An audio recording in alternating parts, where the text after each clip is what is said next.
ಸಾರಿ ಪುನರುತ್ಥಾನದ ಆರಾಧನೆಯಲ್ಲಿ ಬಂದು ನಿನ್ನ ವಾಕ್ಯವನ್ನು ಕೇಳುವ ಕೃಪೆಯನ್ನು ನಮಗೆ ಕೊಟ್ಟಿದ್ದಕ್ಕಾಗಿ ಸ್ತೋತ್ರ. ದೇವರೇ, ನಿನ್ನ ವಾಕ್ಯವನ್ನು ಕೇಳ್ತಿರಬೇಕಾದ್ರೆ ಪವಿತ್ರಾತ್ಮನೇ ನಮಗೆ ಸಹಾಯ ಮಾಡು. ನೀನು ನಮಗೆ ಬೋಧಿಸು.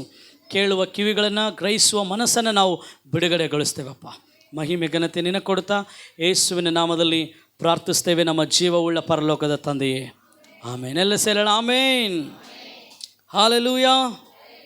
ನಾವು ಕಳೆದ ದಿನಗಳೆಲ್ಲ ನೆಹೆಮೀಯನ ಪುಸ್ತಕವನ್ನು ಧ್ಯಾನ ಮಾಡಿದೆವು. ಇವತ್ತು ನಾವು ಬೇರೆ ಒಂದು ವಿಷಯಕ್ಕೆ ಹೋಗೋಣ. ಮತ್ತು ಬರವಾರದಿಂದ ನಾವು ಮತ್ತೆ ನೆಹೆಮೀಯನ ಉಳಿದ ಅಧ್ಯಾಯಗಳನ್ನು ನಾವು ಮುಗಿಸ್ಕೊಳ್ಳೋಣ ಪ್ರಿಯರೇ.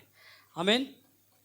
ಕ್ರೈಸ್ತವ ಜೀವಿತದಲ್ಲಿ ಭಾಳ ಪ್ರಾಮುಖ್ಯವಾದ ಸಂಗತಿ ಏನೆಂದರೆ, ಈ ದಿನ ನಾವು ಯೇಸುವನ್ನು ನಂಬಿ ರಕ್ಷಣೆ ಹೊಂದಿ ಸಭೆಗೆ ಬರುತ್ತಾ ಬೇರೆಯವರಿಗೂ ಕೂಡ ನಾವು ಇತರರಿಗೆ ಸುವಾರ್ತೆಯನ್ನು ಸಾರುತ್ತಾ ಇದ್ದೇವೆ ಅಂದರೆ ಅದಕ್ಕೆ ಅಸ್ತಿವಾರ ಬುನಾದಿ ಏನೆಂದರೆ ಯೇಸುವಿನ ಪುನರುತ್ಥಾನ ಪ್ರಿಯರೇ. ಒಂದು ವೇಳೆ ಯೇಸು ಕ್ರಿಸ್ತನು ಸತ್ತವರೊಳಗಿಂದ ಎದ್ದು ಬರಲಿಲ್ಲವಾದರೆ ನಮ್ಮ ಪ್ರಸಂಗ ಅದು ಉಳಿಯಿಲ್ಲದ್ದು, ಅದು ವ್ಯರ್ಥವಾದದ್ದು ಎಂಬುದಾಗಿ ಪೌಲನು ಹೇಳ್ತಾನೆ. ಯೇಸು ಸ್ವಾಮಿ ಸತ್ತವರೊಳಗಿಂದ ಎದ್ದು ಬರಲಿಲ್ಲವಾದರೆ ಆಮೇನ್, ನಮ್ಮ ಪ್ರಸಂಗ ಏನು? ಯಾವುದೇ ಅರ್ಥ ಇಲ್ಲ, ಯಾವುದೇ ತೂಕ ಇಲ್ಲ, ಯಾವುದೇ ಬೆಲೆ ಇಲ್ಲ ಎಂಬುದಾಗಿ ಪೌಲನು ಹೇಳ್ತಾನೆ ಪ್ರಿಯರೇ. ಯಾಕೆ ಯೇಸು ಕ್ರಿಸ್ತನಲ್ಲಿ ನಾವು ಇವತ್ತಿಗೂ ನಂಬಿಕೆ ಇಡ್ತಾ ಇದ್ದೀವಿ ಅಂದರೆ, ಯೇಸು ಸ್ವಾಮಿ ಎಲ್ಲರ ಹಾಗೆ ಜನ್ಮಿಸಲಿಲ್ಲ ಪ್ರಿಯರೇ. ಆತನು ಪವಿತ್ರಾತ್ಮನ ಶಕ್ತಿಯಿಂದ ಜನ್ಮಿಸಿದನು. ಹಾಲೆಲೂಯಾ. ಆತನ ಎಲ್ಲರಾಗೆ ಹುಟ್ಟಲಿಲ್ಲಮ್ಮ. ಆತನ ಎಲ್ಲರಾಗೆ ಕಾಮದಿಂದಲೂ ಪುರುಷ ಸಂಕಲ್ಪದಿಂದಲೂ ರಕ್ತದಿಂದ ಆತನು ಹುಟ್ಟಲಿಲ್ಲ. ಆತನು ಪವಿತ್ರಾತ್ಮನ ಶಕ್ತಿಯಿಂದ ಹುಟ್ಟಿದನು. ಆತನ ಜನನ ಬಹಳ ಬಹಳ ವಿಶೇಷವಾದದ್ದು. ಆತನಂತೆ ಈ ಲೋಕದಲ್ಲಿ ಜನ್ಮಿಸಿದವರು ಯಾರು ಇಲ್ಲ, ಮುಂದೆ ಬರೋದು ಕೂಡ ಇಲ್ಲ ಪ್ರಿಯರೇ. ಆತನ ಜೀವನ ಹೆಂಗಿತ್ತು? ಆತನ ಜೀವನ ನಮ್ಮ ಹಾಗೆ ಇರಲಿಲ್ಲ, ಪ್ರವಾದಿಗಳಾಗೆ ಇರಲಿಲ್ಲ. ಆತನ ಜೀವಿತ ಬಹಳ ನಿಷ್ಕಳಂಕವಾಗಿಯೂ, ಬಹಳ ನೀತಿ ಉಳ್ಳದ್ದಾಗಿಯೂ, ಬಹಳ ಪ್ರೀತಿ ಉಳ್ಳದ್ದಾಗಿಯೂ, ಬಹಳ ಪರಿಶುದ್ಧ ಉಳ್ಳದ್ದಾಗಿಯೂ, ಅದು ಮಾತ್ರ ಅಲ್ಲ, ಬಹಳ ಶಕ್ತಿ ಉಳ್ಳದ್ದಾಗಿಯೂ ಇತ್ತು. ಯೇಸು ಸ್ವಾಮಿಯ ಹಾಗೆ ಅದ್ಭುತಗಳನ್ನು ಯಾರು ಮಾಡಲಿಲ್ಲರಿ. ಆತನ ಜೀವಿತದಲ್ಲಿ ಯಾವ ತಪ್ಪು, ಯಾವ ಅಪರಾಧ, ಯಾವ ಪಾಪವನ್ನು ಯಾರು ಕಂಡುಹಿಡಿಯಲಿಕ್ಕೆ ಸಾಧ್ಯವೇ ಆಗಲಿಲ್ಲ. ಆತನ ಜನನಂಗಿತ್ತು, ಆತನ ಜೀವನ ಕೂಡ ವಿಶೇಷವಾಗಿತ್ತು. ಅದು ಮಾತ್ರ ಅಲ್ಲ, ಆತನ ವೇದನೆ, ಜನನ, ಜೀವನ, ಆತನ ವೇದನೆ, ಎಲ್ಲೆಲ್ಲರಿ ವೇದನೆ. ಆ ಕಲ್ವಾರಿ ಕ್ರೂಜೆಗೆ, ಆ ಗೊಲ್ಗತ್ತ ಬೆಟ್ಟಗೆ ಆತನು ಹೋಗ್ಬೇಕಾರೆ ನಾವು ಗುಡ್ ಫ್ರೈಡೆ ಧ್ಯಾನ ಮಾಡಿಕೊಂಡು ಆತನ ವೇದನೆ, ಅಂಥ ವೇದನೆ ಯಾರು ಪಡಲಿಲ್ಲ ರೀ. ಆತನಿಗೆ ಕೊರಡೆಯ ಹೊಡೆತಗಳನ್ನು ಹೊಡೆದ್ರು, ಮುಖಕ್ಕೆ ಉಗುಳಿದ್ರು, ಆತನ ಗಡ್ಡವನ್ನು ಎಳೆದ್ರು, ಆತನನ್ನು ದಿಗಂಬರನಾಗಿ ಬೆತ್ತಲೆಯಾಗಿ ಮಾಡಿದರು, ಆತನ ಬಟ್ಟೆಯನ್ನು ಹರಿದಾಕಿದ್ರು, ಆತನಿಗೆ ಮುಳ್ಳಿನ ಕಿರೀಟವನ್ನು ಇಟ್ಟರಂತೆ. 9 ಇಂಚಿತ್ತಂತ ಒಂದೊಂದು ಮುಳ್ಳು. ಆ ಮುಳ್ಳು ಹೊಡೆದಾಗ ಕಣ್ಣಿನಿಂದ ಒಂದು ಹೊರಗೆ ಬಂತಂತೆ ಪ್ರಿಯರೇ. ಆತನ ಪ್ರತಿ ಅವಯವಗಳು, ಆತನ ಮುಖ, ಮುಂಭಾಗ, ಹಿಂಭಾಗ, ಕೈಕಾಲುಗಳು ಎಲ್ಲವೂ ರಕ್ತಸಿಕ್ತವಾಗಿಬಿಟ್ಟಿದ್ವು, ಮಾಂಸವಾಗಿ ಬದಲಾಗಿತ್ತು ಆತನ ಶರೀರ. ಪರಮಗೀತಲ್ಲಿ ಹೇಳ್ತಾನೆ, ನನ್ನ ಪ್ರಿಯನು ಸರ್ವಾಂಗ ಸುಂದರನು. ಆ ಸರ್ವಾಂಗ ಸುಂದರನು ವಿಚಿತ್ರವಾಗಿ ಮಾಡಲ್ಪಟ್ಟರಿ. ಜನ ಆತನ ಮುಖವನ್ನು ನೋಡಲಿಕ್ಕೆ ಭಯಪಟ್ಟರಂತೆ ಪ್ರಿಯರೇ. ಕಲ್ಲು ಮುಳ್ಳುಗಳಲ್ಲಿ ಆತನ ಏನಾದಂತೆ ನಡೆದು ಹೋದಂತೆ ಪ್ರಿಯರೇ. 39 ಚಾಟೆಯ ಹೊಡೆತಗಳನ್ನು ಆತನಿಗೆ ಹೊಡೆದ್ರಂತೆ. ಅದರಲ್ಲಿದ್ದಂಥ ಒಂದೊಂದು ವೆಪನ್ನು, ಒಂದೊಂದು ಚಾಟೆ ಕೂಡ ವಿಭಿನ್ನವಾದ ಆಯುಧಗಳಿಂದ ಮಾಡಲ್ಪಟ್ಟಿತ್ತಂತೆ ಪ್ರಿಯರೇ. ಒಂದು ಸಾರಿ ಕೊರಡೆ ಹಿಂಗೆ ಹೊಡೆದು ಹಾಕಿದರೆ ಆ ಆಯುಧಗಳಿಂದ ಮಾಂಸ ಕಿತ್ಕೊಂಡು ಬರ್ತಿತ್ತಂತೆ. ವೇದನೆ, ಸಂಕಟ ನಮಗಾಗಿ ಆತನು ಅನುಭವಿಸಿದ ಪ್ರಿಯರೇ. ನಾನು ಹೇಳಿದೆ, ಒಬ್ಬ ವ್ಯಕ್ತಿ ಇಬ್ಬರ ಕಳ್ಳರ ನಡುವೆ 3 ಮೊಳೆಗಳಿಂದ ಒಡೆಯಲ್ಪಟ್ಟನು. ಆತನ ಅಂಗಿ 4 ಭಾಗವಾಯಿತು ಪ್ರಿಯರೇ. ಆತನಿಗೆ 5 ಪ್ರಾಮುಖ್ಯವಾದ ಗಾಯಗಳಾದವು. ಆಕಾಶಕ್ಕೂ ಭೂಮಿಗೂ ನಡುವೆ ಆ ಕಲ್ವಾರಿ ಶಿಲುಬೆಯಲ್ಲಿ 6 ಗಂಟೆಗಳು ಆತನು ನೇತಾಡಲ್ಪಟ್ಟನು. ಅಲ್ಲಿಂದನೇ ಆತನು 7 ನುಡಿಗಳನ್ನು ನುಡಿದು ತನ್ನ ಪ್ರಾಣವನ್ನು ಬಿಟ್ಟನು ಪ್ರಿಯರೇ. ಎಂಥ ವೇದನೆ! ಕೊನೆಗೆ ಆತನು ಸತ್ತನೋ ಇಲ್ಲ ಅಂತೇಳಿ ಆ ಪರ್ಚೆನ ತಿವಿದ್ರಂತೆ ಎಡಗಡೆಗೆ. ಎಲ್ಲಿ? ಎಡಗಡೆ ತಿವಿದ್ರೆ ನೀರು ರಕ್ತ 2 ಹರಿದು ಬಂತಂತೆ. ಅಂದರೆ ಮನುಷ್ಯನ ದೇಹದಲ್ಲಿ ಯಾವಾಗ ನೀರು ಬರ್ತದೆ ಗೊತ್ತರಿ? ಆತನ ಶರೀರದಲ್ಲಿ ಎಲ್ಲ ರಕ್ತ ಖಾಲಿ ಆದಮೇಲೆ ಕೊನೆಯದಾಗಿ ನೀರು ಬರ್ತದಂತೆ. ಯೇಸುವಿನ ಎಲ್ಲ ರಕ್ತದ ಹನಿಗಳು ನಮಗೋಸ್ಕರ ಚೆಲ್ಲಲ್ಪಡ್ತೀರಿ. ಅಂಥ ವೇದನೆಯನ್ನು ಯೇಸು ಆ ಕಲ್ವಾರಿ ಶಿಲುಬೆ ಮೇಲೆ ಅನುಭವಿಸಿದನು. ಆತನ ಜನನ ವಿಭಿನ್ನ, ಆತನ ಜೀವನ ವಿಧಿ ವಿಭಿನ್ನ, ಆತನ ವೇದನೆ ಕೂಡ ಏನಾಗಿತ್ತು? ವಿಭಿನ್ನವಾಗಿತ್ತು ರೀ. ಯೆಶಾಯನು ಹೇಳ್ತಾನೆ, ಆತನ ಮುಖದ ಮೇಲೆ ಯಾವುದೇ ಅಂದ ಚಂದಗಳು ಇರಲಿಲ್ಲಂತೆ. ಆತನ ಮುಖದ ಮೇಲೆ ಏನಿರಲಿಲ್ಲಂತೆ? ಯಾವುದೇ ಅಂದ ಚಂದಗಳು ಇರಲಿಲ್ಲಂತೆ. ಆತನ ವೇದನೆ ಆದಮೇಲೆ ಆತನ ಮರಣ. ಎಲ್ಲ ಹೇಳ್ರಿ, ಆತನ ಮರಣ. ಯಾರು ಕೂಡ ಸಾಯುವುದಕ್ಕಾಗಿ ಈ ಲೋಕದಲ್ಲಿ ಹುಟ್ಟಲಿಲ್ಲರಿ. ಆದರೆ ನಮ್ಮ ರಕ್ಷಕನಾದ ಯೇಸು ನಮಗೋಸ್ಕರ ಮರಣ ಹೊಂದುವುದಕ್ಕಾಗಿಯೇ ಮರಣ ಹೊಂದುವುದಕ್ಕಾಗಿಯೇ ಆತನು ಜನಿಸಿದನಂತೆ. ಸ್ನಾನಿಕನಾದ ಯೋಹಾನ ಹೇಳಿದ, ಅಗೋ ಯಜ್ಞಕ್ಕೆ ದೇವರು ನೇಮಿಸಿದ ಕುರಿಮರಿ, ಲೋಕದ ಪಾಪವನ್ನು ನಿವಾರಣೆ ಮಾಡುವವನು. ತಂದೆ ಈ ಲೋಕವನ್ನು ಪ್ರೀತಿಸಿ ತನ್ನ ಒಬ್ಬನೇ ಮಗನನ್ನು ಕೊಟ್ಟನಂತೆ. ಯಾಕೆ ಕೊಟ್ಟ? ಆತನು ತನ್ನ ಜನರಿಗೋಸ್ಕರ ಪ್ರಾಣವನ್ನು ಕೊಡುವುದಕ್ಕೆ, ಮರಣ ಹೊಂದುವುದಕ್ಕೆ. ಆಮೇನ್. ಮರಣ ಹೊಂದಿದರಿ. ಯಾರು ಆತನನ್ನು ಸಾಯಿಸಲಿಲ್ಲ ಪ್ರಿಯರೇ. ನಾವು ಲೂಕನ ಪುಸ್ತಕದಲ್ಲಿ ನೋಡ್ತೇವೆ, ಆತನು ಮಹಾಧ್ವನಿಯಿಂದ ಕೂಗಿ ತನ್ನ ಪ್ರಾಣವನ್ನು ಏನು ಮಾಡಿದಂತೆ? ಬಿಟ್ಟನಂತೆ. ಯೇಸು ಹೇಳಿದ, ನನಗೆ ಪ್ರಾಣವನ್ನು ಕೊಡುವುದಕ್ಕೂ ಅದನ್ನು ತೆಗೆದುಕೊಳ್ಳೋದಕ್ಕೆ ನನಗೇನುಂಟು? ಅಧಿಕಾರ ಉಂಟು. ಸತ್ತು ಆತನು ಉಣಲ್ಪಟ್ಟನು. ಹಂಗೆ ಸಮಾಧಿಯಲ್ಲಿ ಇರಲಿಲ್ಲ ಪ್ರಿಯರೇ. ನಾನು ಹೇಳಿದಲ್ಲ, ನಮ್ಮ ನಿರೀಕ್ಷೆ ಏನು ಗೊತ್ತರಿ? ಯೇಸು ಸ್ವಾಮಿ ಮರಣ ಹೊಂದಿದಲ್ಲ, ಅದಲ್ಲ ರೀ. ಯೇಸು ಪುನರುತ್ಥಾನನಾಗಿ ಎದ್ದ ನೋಡ್ರಿ, ಅದೇ ನಮ್ಮ ನಿರೀಕ್ಷೆ. ಹಲ್ಲೆಲೂಯಾ. ಅದಕ್ಕೆ ಯೇಸು ಹೇಳ್ದ, ನನ್ನನ್ನು ನಂಬುವವನು ಸತ್ತರೂ ಬದುಕುವನು, ಬದುಕುತ್ತಾ ನನ್ನನ್ನು ನಂಬುವ ಒಬ್ಬನು ಎಂದಿಗೂ ಸಾಯುವುದು. ಯಾಕಂದರೆ ಯೇಸು ಹೇಳ್ದ ಮಾರ್ತಳೆಗೆ, ಮಾರ್ತಳೆ, ನಾನೇ ಪುನರುತ್ಥಾನ, ನಾನೇ ಜೀವ. ಹಲ್ಲೆಲೂಯಾ. ಆತನ ಜನನ ಭಾಳ ವಿಶೇಷ, ಆತನ ಜೀವನ ಭಾಳ ವಿಶೇಷ. ಆತನ ವೇದನೆ ಯಾರು ಅನುಭವಿಸಲಿಕ್ಕೆ ಸಾಧ್ಯವಿಲ್ಲ. ಆತನ ಮರಣ ಫಸ್ಟೇ ಬರೆಯಲ್ಪಟ್ಬಿಟ್ಟಿತ್ತು. ಅದಾದಮೇಲೆ ಪ್ರಿಯರೇ, ಆತನ ಪುನರುತ್ಥಾನ ಐತಲ್ರಿ, ಅದು ಇತಿಹಾಸವನ್ನು ಬದಲಾಯಿಸ್ಬಿಡ್ತು. ಏನು ಬದಲಾಯಿಸ್ತೀರಿ? ಇವತ್ತಿಗೂ ನಮ್ಮ ಡೇಟ್ಗಳು, ದಿನಾಂಕಗಳು ಬರ್ತದಲ್ಲಮ್ಮ, ಅದು ಯೇಸು ಕ್ರಿಸ್ತನ ಮರಣ, ಆತನ ಪುನರುತ್ಥಾನದ ಮೇಲೇ ಅವಲಂಬಿತವಾಗಿದೆ. ಯೇಸು ಹುಟ್ಟುವುದಕ್ಕಿಂತ ಮುಂಚೆ ಕ್ರಿಸ್ತ ಶಕ, ಆಮೇಲೆ ಕ್ರಿಸ್ತ ಪೂರ್ವದ ಮೇಲೇ ಅವಲಂಬಿತವಾಯಿತು. ಇವತ್ತು ಇಡೀ ಪ್ರಪಂಚ ಆತನ ಮರಣ, ಆತನ ಪುನರುತ್ಥಾನದ ಮೇಲೆ ನಡೀತಾ ಇದೆ ಪ್ರಿಯರೇ. ಹಲ್ಲೆಲೂಯಾ. ಇದು ನಮ್ಮ ನಿರೀಕ್ಷೆ. ಯೇಸು ಎಲ್ಲರಾಗೆ ಪಾಪ ಮಾಡಲಿಲ್ಲರಿ, ಆತನಲ್ಲಿ ಪರಿಶುದ್ಧತೆ ಇತ್ತು ಪ್ರಿಯರೇ. ಯೇಸು ಎಲ್ಲರಾಗೆ ಜೀವಿಸಲಿಲ್ಲ, ಆತನ ಜೀವಿತ ಭಾಳ ವಿಶೇಷವಾಗಿತ್ತು. ಎಲ್ಲ ಮನುಷ್ಯರು ಕೇಳ್ರಿ ಪಾಪದಲ್ಲಿ ಜನ್ಮಿಸಿದ್ರಿ. ಅದಕ್ಕಾಗಿ ಅವರು ಮರಣವನ್ನು ಜಯಿಸ್ಲಿಕ್ಕೆ ಆಗಲಿಲ್ಲ. ನಮಗೆ ಗೊತ್ತಿಲ್ಲ, ಮೋಶೆನ ದೇವರು ಸಮಾಧಿ ಮಾಡಿದಂತೆ, ದೇವದೂತನ ಸಮಾಧಿ ಮಾಡಿದಂತೆ. ಎಲಿಯನು ಹಾಗೆ ಎತ್ತಲ್ಪಟ್ಟಂತೆ. ನೋಹನು ದೇವರೊಟ್ಟಿಗೆ ನಡ್ಕೊಂಡು ಹೋದಂತೆ. ಅವ್ರದ್ದು ಲೆಕ್ಕ ಏನೋ ನನಗೆ ಗೊತ್ತಿಲ್ಲ ಆಗಲಿ. ಆದರೆ ಹುಟ್ಟಿದ ಪ್ರತಿಯೊಬ್ಬನೂ ಎಲ್ಲಿ ಹುಟ್ಟಿದ? ಪಾಪದಲ್ಲೇ ಹುಟ್ಟಿದ ಪ್ರಿಯರೇ. ಆ ಕಾರಣ ಅವರು ಮರಣವನ್ನು ಜಯಿಸಲಿಕ್ಕೆ ಆಗಲಿಲ್ಲ. ಆಮೇನ್. ನೋಹನನ್ನೇ ಕ್ಷಮಿಸ್ರಿ, ಅನೋಕನು ದೇವರೊಟ್ಟಿಗೆ ನಡೀತಾ ಏನು ಮಾಡೋದಂತೆ, ಹೋಗ್ಬಿಟ್ಟ, ದೇವ್ರು ಕರ್ಕೊಂಡು ಹೋದಂತೆ ಅನೋಕನನ್ನು.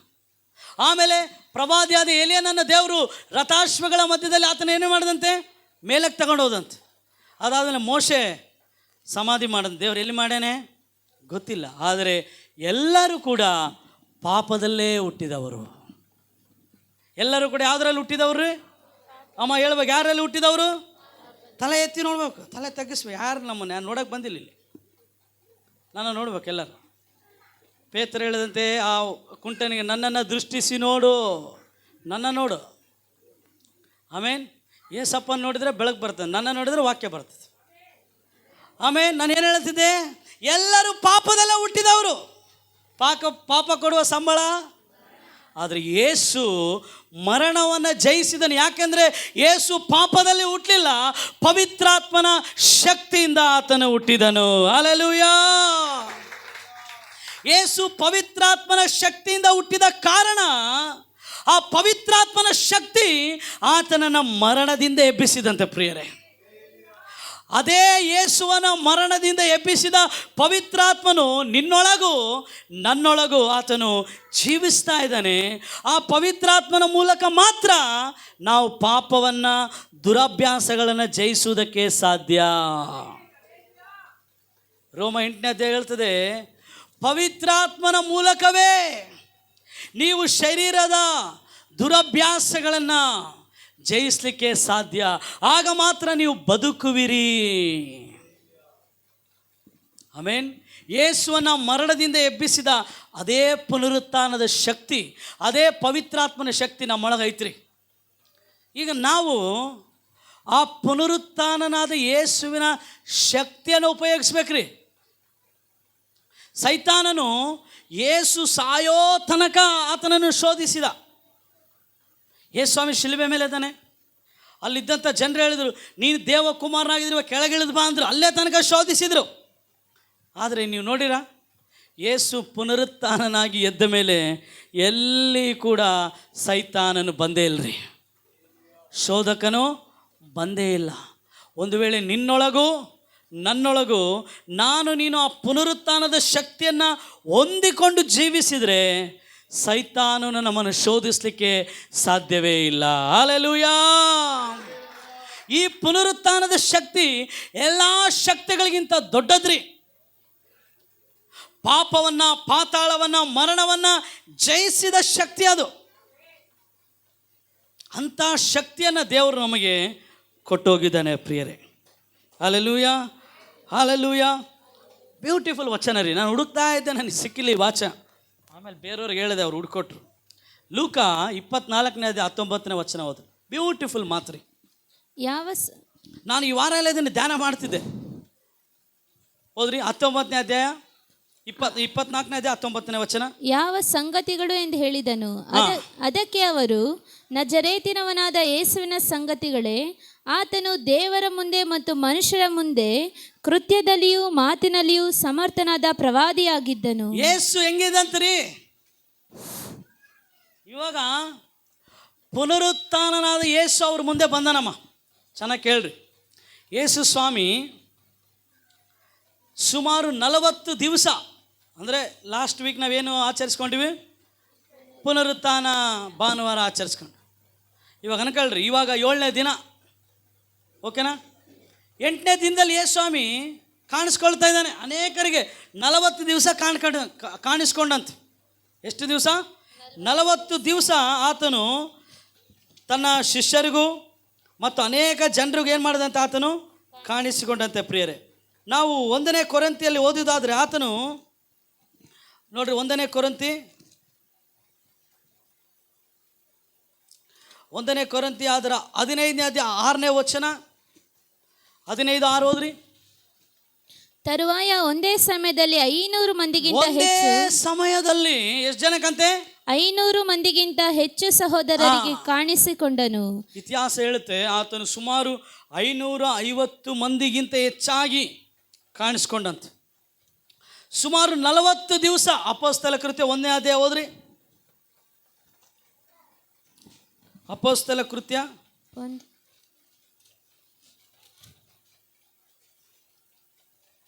1ನೇ ಅಧ್ಯಾಯ ಅದರ 2ನೇ ವಚನ.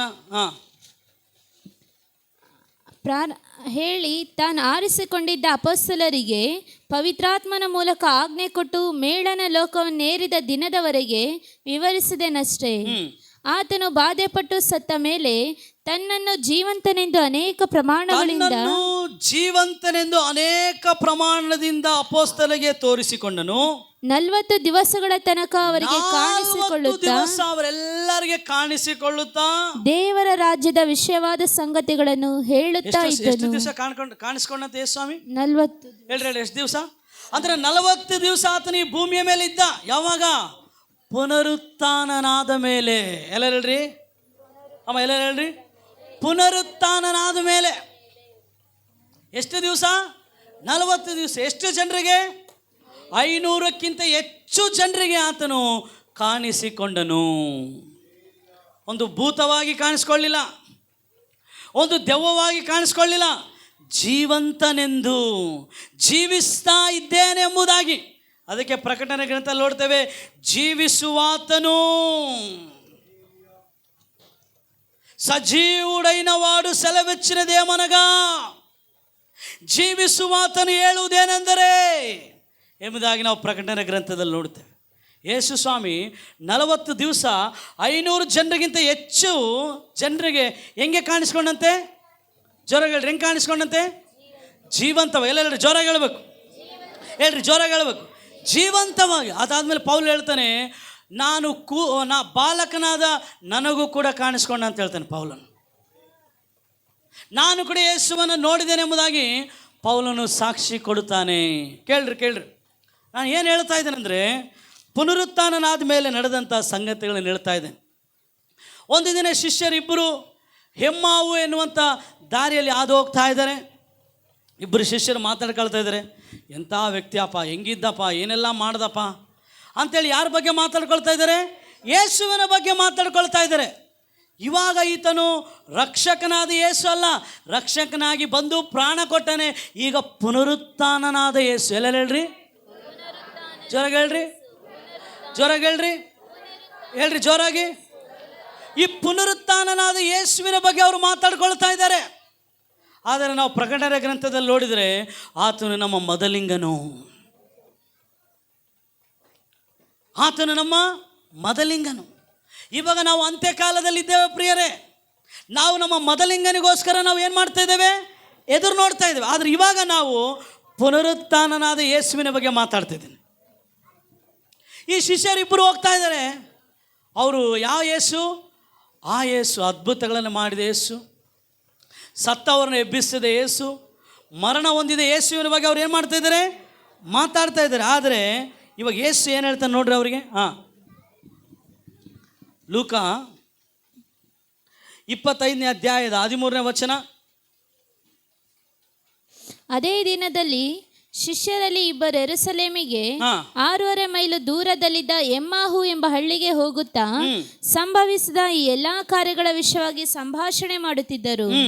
ಅವರು ಸಂಭಾಷಣೆಯಲ್ಲಿ ಚರ್ಚಿಸುತ್ತಿರುವಾಗ ಯೇಸು ತಾನೇ ಹತ್ತಿರಕ್ಕೆ ಬಂದು ಅವರ ಜೊತೆಯಲ್ಲಿ ಹೋದನು. ತಾನೇ ಹತ್ತಿರಕ್ಕೆ. ಇವಾಗ ಯಾವ ಯೇಸು ಇದು? ಎಲ್ಲ ಹೇಳ್ರಿ, ಜ್ವರ ಹೇಳ್ಬೇಕು. ಯಾವ ಯೇಸು? ಜೀವಂತ. ಜ್ವರ ಹೇಳ್ಬೇಕು. ಯಾವ ಯೇಸು? ಇನ್ನು ಜ್ವರಾಗಿ ಪುನರುತ್ಥಾನನಾದ ಯೇಸು ಅವ್ರ ಮುಂದೆ ಪ್ರತ್ಯಕ್ಷನಾಗಿ ಅವರು ಸಂಭಾಷಣೆಯಲ್ಲಿ ಚರ್ಚಿಸುತ್ತಿರುವಾಗ ಯೇಸು ತಾನೇ ಹತ್ತಿರಕ್ಕೆ ಬಂದವರ ಜೊತೆಯಲ್ಲಿ ಹೋದನು. ಆದರೆ ಅವರು ಆತನ ಗುರುತನ್ನು ಹಿಡಿಯಲಿಲ್ಲ.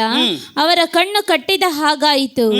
ಆತನ ಅವರನ್ನು, ನೀವು ಮಾರ್ಗದಲ್ಲಿ ಹೋಗುತ್ತಾ ಚರ್ಚಿಸಿ ಮಾತಾಡಿಕೊಳ್ಳುವ ಈ ಸಂಗತಿಗಳೇನು ಎಂದು ಕೇಳಲು ಅವರು ದುಃಖದ ಮುಖವುಳ್ಳವರಾಗಿ ನಿಂತರು.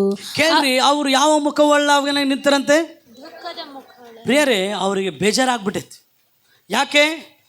ಇಷ್ಟು ದಿನ ಊಟ ಕೊಟ್ಟ ಯೇಸು ಇಲ್ಲ, ಇಷ್ಟು ದಿನ ನಮಗೆ ಅದ್ಭುತ ಮಾಡಿದ ಯೇಸು ಇಲ್ಲ. ಯೇಸು ಇದ್ದಿದ್ರೆ ನಮಗೆ ಊಟ ಸಿಗ್ತಿತ್ತು, ಸ್ವಸ್ಥತೆ ಸಿಗ್ತಿತ್ತು, ಹೆಸರು ಸಿಗ್ತಿತ್ತು, ಎಲ್ಲ ಸಿಗ್ತಿತ್ತು ಅವ್ರಿಗೆ. ಇವಾಗ ಯೇಸು ಇಲ್ಲ ಅಂತೇಳಿ ಅವ್ರಿಗೆ ಏನಾಗ್ಬಿಟ್ಟೈತೆ? ದುಃಖ ಹೇಳ್ರಿ ಹೇಳ್ರಿ ಹೇಳ್ರಿ ಹೇಳ್ರಿ ದುಃಖವ ಇವಾಗ ನಮ್ಮ ಮನೇಲಿ ಯಾರಾದರೂ ಭಾಳ ಪ್ರಾಮುಖ್ಯವಾದ ವ್ಯಕ್ತಿ ತೀರೋಗ್ಬಿಟ್ರೆ ಹೆಂಗಿರ್ತದೆ? ಭಾಳ ದುಃಖ ಆಗ್ತದ್ರಿ. ಹಾಂ, ಒಂದು ವೇಳೆ ತಂದೆ ತೀರೋಗ್ಬಿಟ್ಟು ಅನ್ಕೊಳ್ರಿ, ಅವ್ರಿಗೆ 3 ಮಕ್ಕಳಿದ್ರು, ಹೆಂಡ್ತಿ ಇದ್ಲು, ಅವಾಗ ಏನು ಹೇಳ್ತಾರೆ ಜನ? ಅಯ್ಯಯ್ಯಪ್ಪ, ಯಾರು ನೋಡ್ಕೊಳ್ತಾರಪ್ಪ 3 ಮಕ್ಕಳನ್ನ? ಈ ಹುಡುಗಿ ಹೆಂಗಪ್ಪ ಜೀವನ ನಡೆಸ್ತಾಳೆ? ದುಃಖದಿಂದ ಹೇಳ್ತಾರ, ಭಾಳ ಸಂತೋಷದಿಂದ ಹೇಳ್ತಾರ? ಹಾಂ, ಇವಾಗ ಇವರು ಕೂಡ ಭಾಳ ದುಃಖದಿಂದ ಇದ್ದಾರೆ ರೀ. ಮುಂದೆ ಓದೋಣ, ಯಾಕಂತ ಹೇಳ್ತೀನಿ ನಾನು.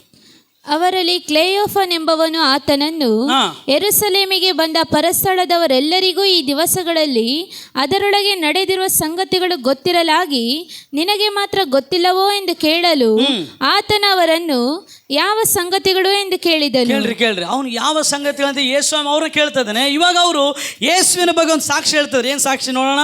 ಅದಕ್ಕೆ ಅವರು ನಜರೇತಿನವನಾದ ಯೇಸುವಿನ ಸಂಗತಿಗಳೇ.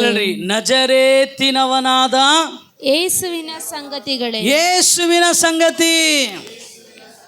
ಒಂದು ದಿನ ಫಿಲಿಪ್ಪನ್ ಹೇಳ್ತಾನೆ, ಬಾಪ ನತಾನಿಯೇಲನೇ ಬಂದು ಯೇಸು ಸ್ವಾಮಿನ ನೋಡು. ಅವಾಗ ನತಾನಿಯೇಲ ಏನು ಹೇಳ್ತಾನೆ? ನಜರೇತಿನಿಂದ ಒಳ್ಳೇದೇನಾದರೂ ಬರ್ತದಾ? ಏನು ಹೇಳ್ತಾನೆ? ನಜರೇತಿನಿಂದ ಒಳ್ಳೇದೇನಾದರೂ ಬರ್ತದಾ? ಅವ ಫಿಲಿಪ್ ಹೇಳ್ತಾನೆ, ನೀನು ಬಂದು ನೋಡಪ್ಪ. ಅವ್ರು ಅನ್ಕೊಂಡ್ರು ನಜರೇತಿನಿಂದ ಒಳ್ಳೇದೇನು ಬರಂಗಿಲ್ಲ. ಆದರೆ ಯೇಸುವಿನ ಹೆಸರೇನು ಗೊತ್ತರಿ? ಆತನು ನಜರೇಯನು, ನಜರೇತಿನ ಯೇಸು. ಆ ನಜರೇತಿನ ಯೇಸುವಿನ ಬಗ್ಗೆ ಅವ್ರು ಏನು ಹೇಳ್ತಿದ್ದಾರೆ? ಸಾಕ್ಷಿ. ಆತನು ದೇವರ ಮುಂದೆ ಮತ್ತು ಮನುಷ್ಯರ ಮುಂದೆ ಕೃತ್ಯದಲ್ಲಿಯೂ ಮಾತಿನಲ್ಲಿಯೂ ಸಮರ್ಥನಾದ ಪ್ರವಾದಿಯಾಗಿದ್ದನು. ಹಲ್ಲೆಲೂಯಾ. ಸಮರ್ಥನು ಅಂದ್ರೆ ಅರ್ಥ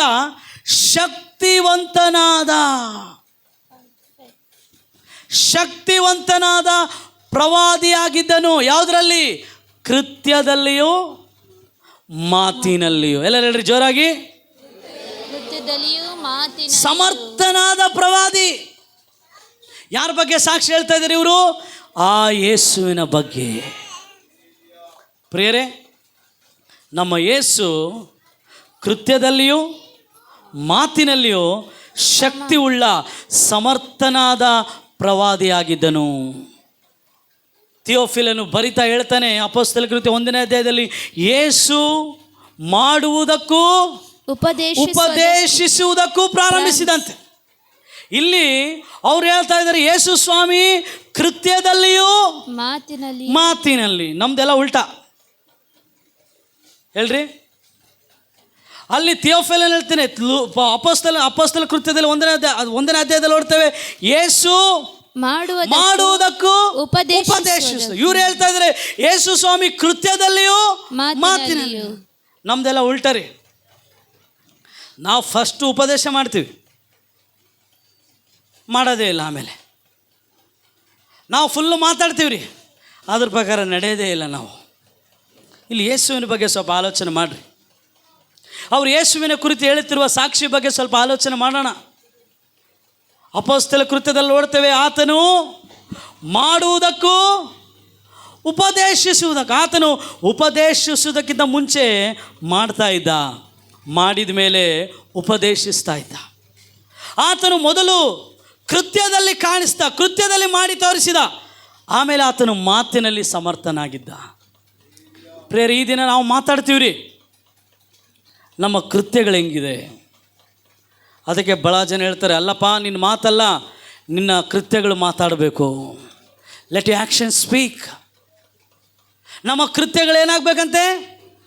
ಮಾತಾಡಬೇಕು. ಯೇಸು ಸ್ವಾಮಿ ಕೃತ್ಯದಲ್ಲಿಯೂ ಮಾತಿನಲ್ಲಿಯೂ ಸಮರ್ಥನಾದ ಪ್ರವಾದಿಯಾಗಿದ್ದನು.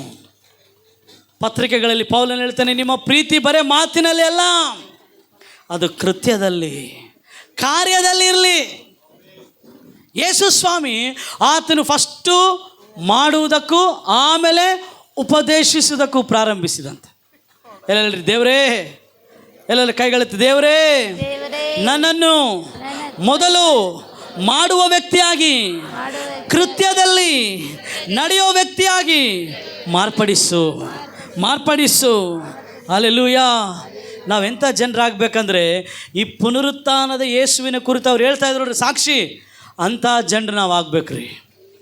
ಯೇಸು ಮಾಡುವುದಕ್ಕೆ, ಆಮೇಲೆ ಉಪದೇಶಿಸುವುದಕ್ಕೆ, ಯೇಸು ಸ್ವಾಮಿ ಕೃತ್ಯದಲ್ಲಿಯೂ ಆಮೇಲೆ ಮಾತಿನಲ್ಲಿಯೂ ಆತನು ಶಕ್ತಿ ಉಳ್ಳವನಾಗಿದ್ದನು. ನಾವು ಕೂಡ ಮೊದಲು ಮಾಡೋಣ, ಆಮೇಲೆ ಮಾತಾಡೋಣ. ಮೊದಲು ನಾವು ಕೃತ್ಯದಲ್ಲಿ ನಿರೂಪಿಸೋಣ, ಆಮೇಲೆ ನಾವು ಬೋಧನೆ ಮಾಡೋಣ. ಎಲ್ಲ ಹೇಳ್ರಿ, ಮೊದಲು ಮಾಡೋಣ ಆಮೇಲೆ ಮಾತಾಡೋಣ. ನಾವು ಹಂಗಲ್ಲ, ಫಸ್ಟ್ ಮಾತಾಡ್ಬಿಡ್ತೀವಿ. ಇದಕ್ಕೆ ಮಾತೇನು ಫ್ರೀ ಅಲ್ಲ, మాట ఏముందా మాట్లాడేదంతే. ಸ್ವಲ್ಪ ಜನ ಮಾತಾಡ್ದಮ್ರ ಏಮುಂದ ಅಂಟ್ಲ ಏನవుతుంది ಮಾತಲ್ಲಿ. ಇಲ್ಲ, ನಾವು ಮಾಡುವವರಾಗಿರಬೇಕು. ಜೋರಾಗಿ ಹೇಳ್ರಿ, ಬಂದಿಲ್ಲ ನೋಡ್ರಿ ಬಾಯಿ. ನಾವು ಮಾಡೋದಿಲ್ಲಲ್ಲ, ಅದಕ್ಕೆ ನಮಗೆ ಬಾಯೇ ಬರೋದಿಲ್ಲ. ಹೇಳ್ರಿ, ಮೊದಲು ಮಾಡುವವರಾಗಿರಬೇಕು.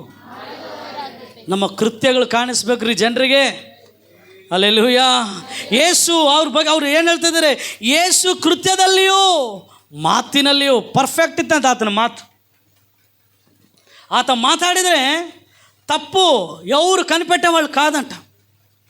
ఆయన మాటల్లో ఎవరు తప్పులు కనిపెట్టేవాళ్ళు కాదు, ఆయన మాట్లాడితే వణికేవాళ్ళంట. ఆయన మాటలు అలాగ ఉన్నిందండి. ಆತ ಮಾತಾಡಿದ್ರೆ ಅಯ್ಯಪ್ಪ ನಮ್ಮ ಒಳಗಿರೋದೇನಪ್ಪ ಈತೆಲ್ಲ ಹೇಳ್ತಿದ್ದಾನೆ ಅಂತಿದ್ರಂತೆ.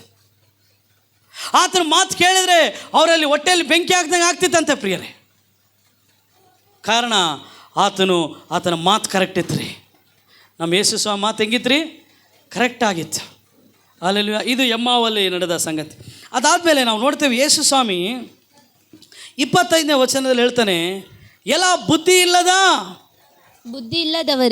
ಇಲ್ಲದವರೇ ಪ್ರವಾದಿಗಳು ಹೇಳಿದ್ದೆಲ್ಲವನ್ನು ನಂಬುವುದರಲ್ಲಿ ಮಂದ ಹೃದಯರೇ, ಕ್ರಿಸ್ತನು ಇಂಥ ಶ್ರಮಗಳನ್ನು ಅನುಭವಿಸಿ. ಕ್ರಿಸ್ತನು ಎಲ್ಲರೂ ಹೇಳ್ರಿ ಎಲ್ಲರೂ ಕ್ರಿಸ್ತನ್ ಅಂದರೆ ನೀವು ಅರ್ಥ ಮಾಡ್ಕೊಳ್ಬೇಕು.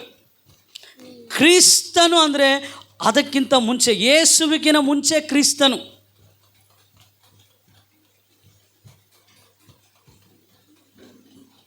ಕ್ರಿಸ್ತ ಯೇಸು ನಮಗೋಸ್ಕರ ಮೊದಲೇ ಬಲಿಯಾಗಿದ್ದಂತೇಳಿ ಪೌಲನ್ ಹೇಳ್ತಾನ್ರಿ.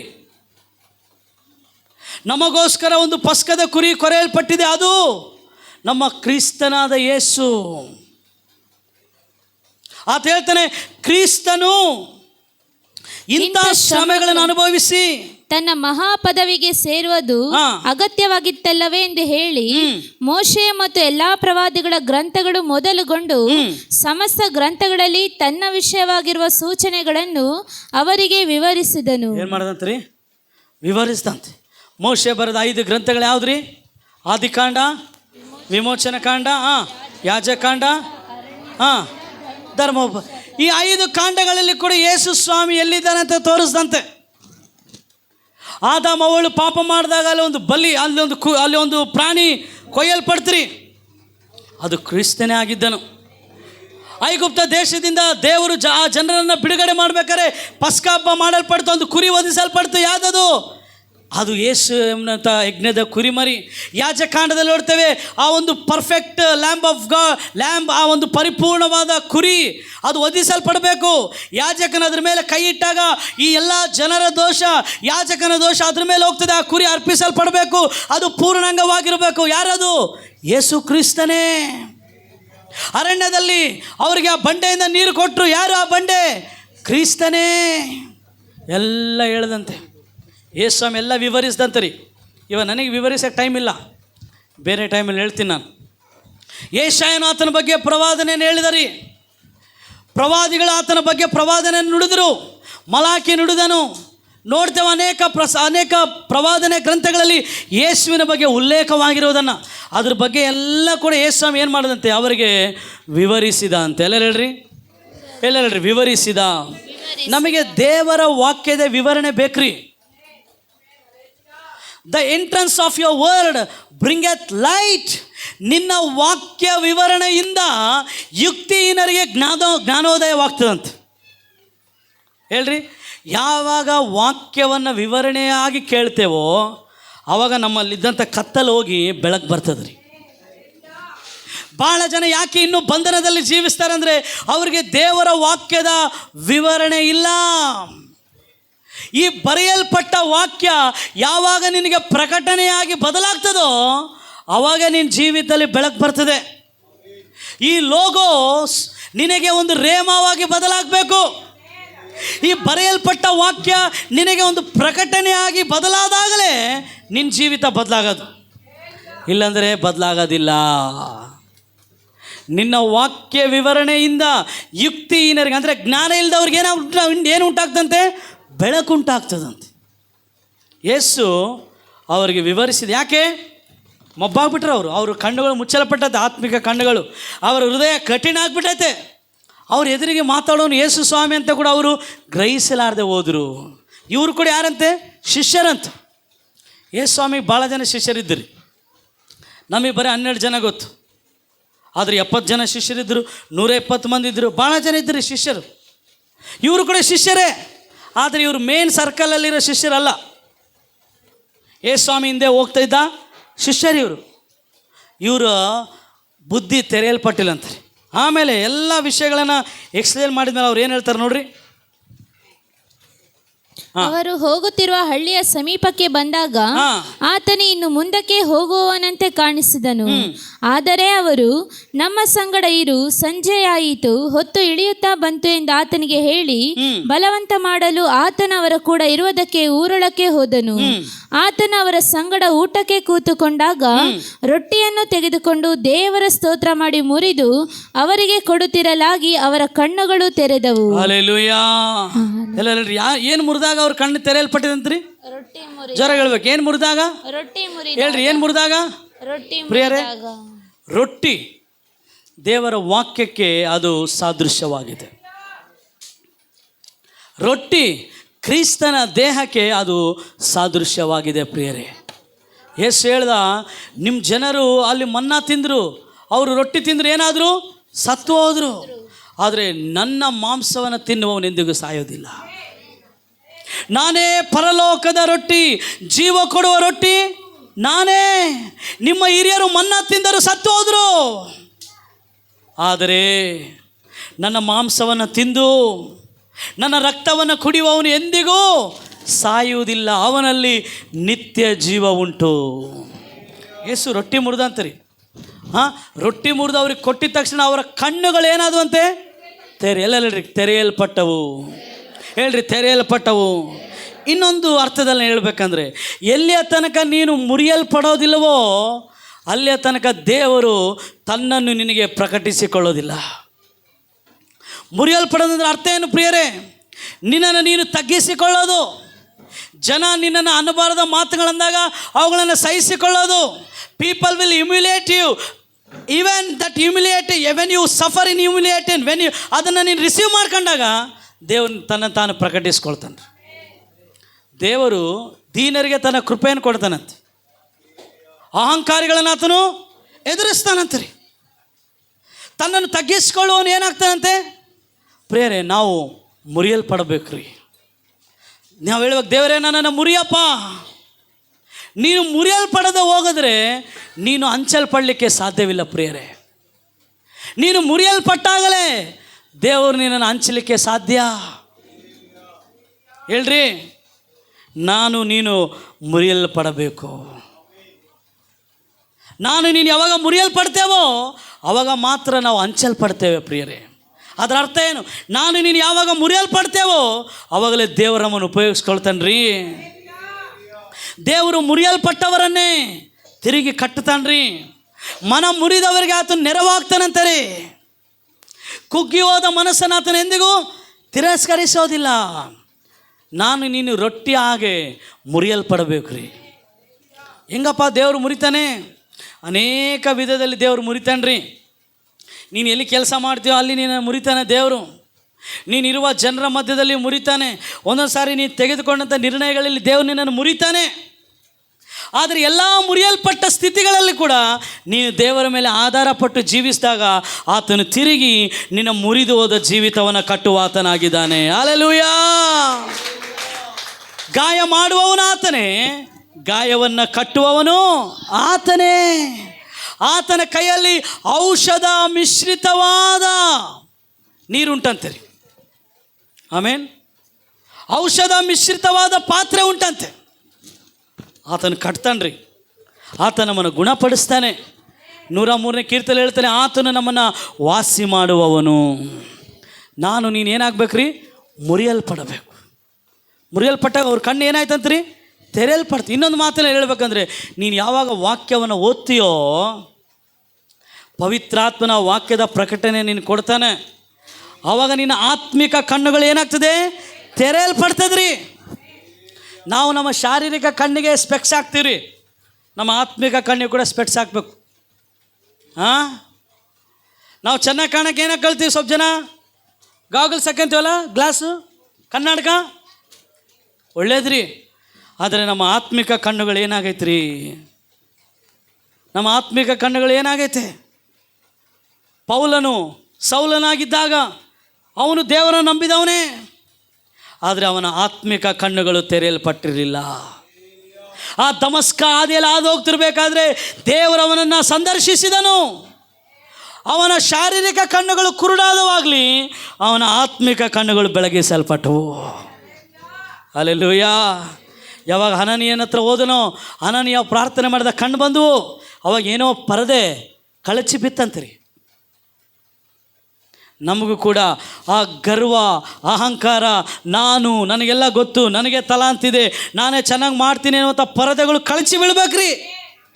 ಆವಾಗ ಮಾತ್ರ ದೇವರ ಪ್ರಕಟಣೆಗಳು ನಮಗೆ ಬಯಲಾಗಲ್ಪಡ್ತದೆ.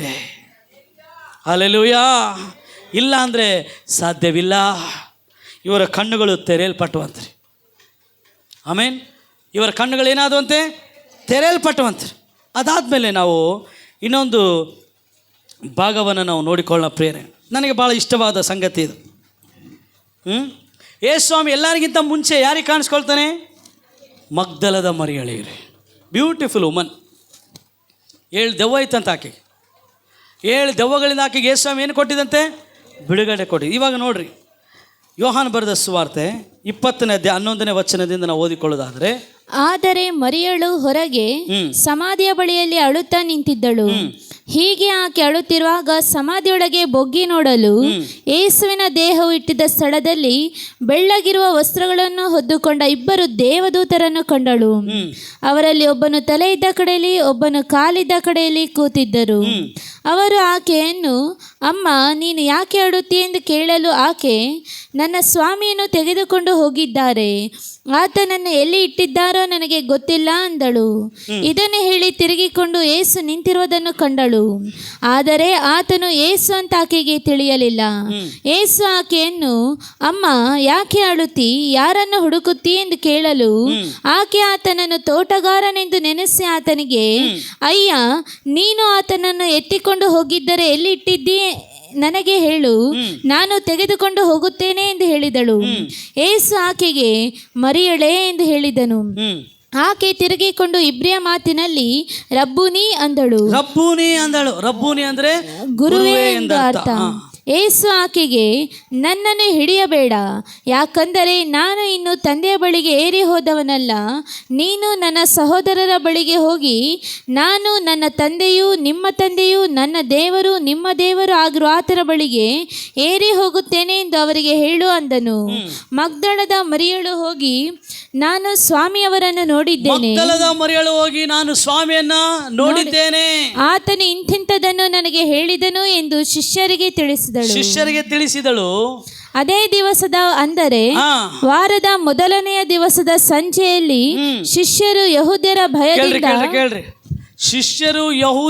ಭಯದಿಂದ ತಾವು ಇದ್ದ ಮನೆಯ ಬಾಗಿಲುಗಳನ್ನು ಮುಚ್ಚಿಕೊಂಡಿರಲು ಏನ್ ಮಾಡಿದಂತೆ? ಯಹೂದ್ಯರ ಭಯದಿಂದ ಶಿಷ್ಯರೆಲ್ಲ ಬಚ್ಚಿಟ್ಕೊಂಡ್ಬಿಟ್ಟಾರೆ. ಆದರೆ ಈ ಮರಿಯಳು ನೋಡ್ರಿ, ಮಗ್ದಲದ ಮರಿಯಳು, ಆಕೆ ಯೇಸು ಸ್ವಾಮಿಯಿಂದ ಬಿಡುಗಡೆ ಹೊಂದಿದ್ಲ್ರಿ. ಏನು ಹೊಂದಿದ್ಲು? ಹೇಳ್ರಿ, ಯೇಸು ಸ್ವಾಮಿಯಿಂದ ಏನು ಹೊಂದಿದ್ಲು? ಇವಾಗ ಯೇಸು ಸ್ವಾಮಿ ಸತ್ತೋಗ್ಬಿಟ್ಟಾನೆ. ಏನಾಗ್ಬಿಟ್ಟಾನೆ? ಸಾಧಾರಣವಾಗಿ ಮಾತಾಡೋಣ. ಸತ್ತು ಹೋದ ಯೇಸು ಸ್ವಾಮಿ ಏನೇನು ಮಾಡ್ತಾನೆ ಇವಾಗ? ಹೇಳ್ರಿ, మాట్లాడబెక్కలారు. ఇప్పుడు చనిపోయిన యేసయ్య దగ్గర ఆమె వచ్చింది. చనిపోయిన యేసయ్య ఇప్పుడు ఆమెకి ఏమైనా అద్భుతం చేస్తాడా? చేస్తాడా? సాధారణంగా మాట్లాడదాం, మేము చాలా స్పిరిచువల్, చేస్తాడంటాం. చనిపోయినప్పుడు యేసయ్య ఏమీ ಅದ್ಭುతం చేయలేదు. ನಾ ಸತ್ತೋಗ್ಬಿಟ್ಟಂಗೆ ಹೇಳ್ರಿ, ನೀವು ಬಂದು ಅವನ ಹತ್ರ ಪ್ರೇಯರ್ ಮಾಡ್ಸಂತೀರಾ? ಹೇಳ್ರಿ, ಮಾಡ್ಸೋಣಲ್ಲ, ಓದಬೇಡಪ್ಪ ಫಾಸ್ಟ್ ಅಂತೀರಾ? ಮಾಡಿಸ್ಕೊಳ್ತೀರ? ಇಲ್ಲ. ಯಾಕೆ ಮಾಡಿಸ್ಕೊಳಲ್ಲ? ಅದೇ ಕೈಯಲ್ಲ, ಜೀವ ಇಲ್ಲ, ಏನು ಲಾಭ ಇಲ್ಲ ಕೂಡ ಹೇಳ್ಬೋದು ನೀವು. ನೋಡ್ರಿ ಬ್ರದರ್, ಅಲ್ಲೇಲ್ವಿ ಅಂದ್ಬಿಟ್ಟು. ಹೌದು, ಸತ್ತ ಮೇಲೆ ಏನು ಲಾಭ ಆಯಿತು? ಪ್ರಭಾಕರಿಂದ ಇಟ್ಕೊಂಡ್ರೆ 3 ದಿನ, ಇಲ್ಲ ಇಟ್ಕೊಂಡ್ರೆ 1 ತಿಂಗಳು ಇಟ್ಕೊಂಡ್ರೆ ಆಮೇಲೆ ಏನಂತಾರೆ? ವಾಸನೆ ಹೊಡಿತದೆ. ಹೋರಪ್ಪ, ಸ್ವಂತ ಅಕ್ಕನೇ ಹೇಳ್ಬಿಟ್ಲೇ, ಏಸಪ್ಪ ಬೇಡಪ್ಪ, ಕಂಪು ಕೊಡ್ತದೆ. ಯಾರು? ಮಾರ್ತಾಳೆ ಹೇಳ್ಬಿಟ್ಲು, ಅಪ್ಪ ಬೇಡಪ್ಪ, ಸ್ವಂತ ತಮ್ಮ, ವಾಸನೆ ಬರ್ತದೆ ಅಂದ್ಬಿಟ್ಲು.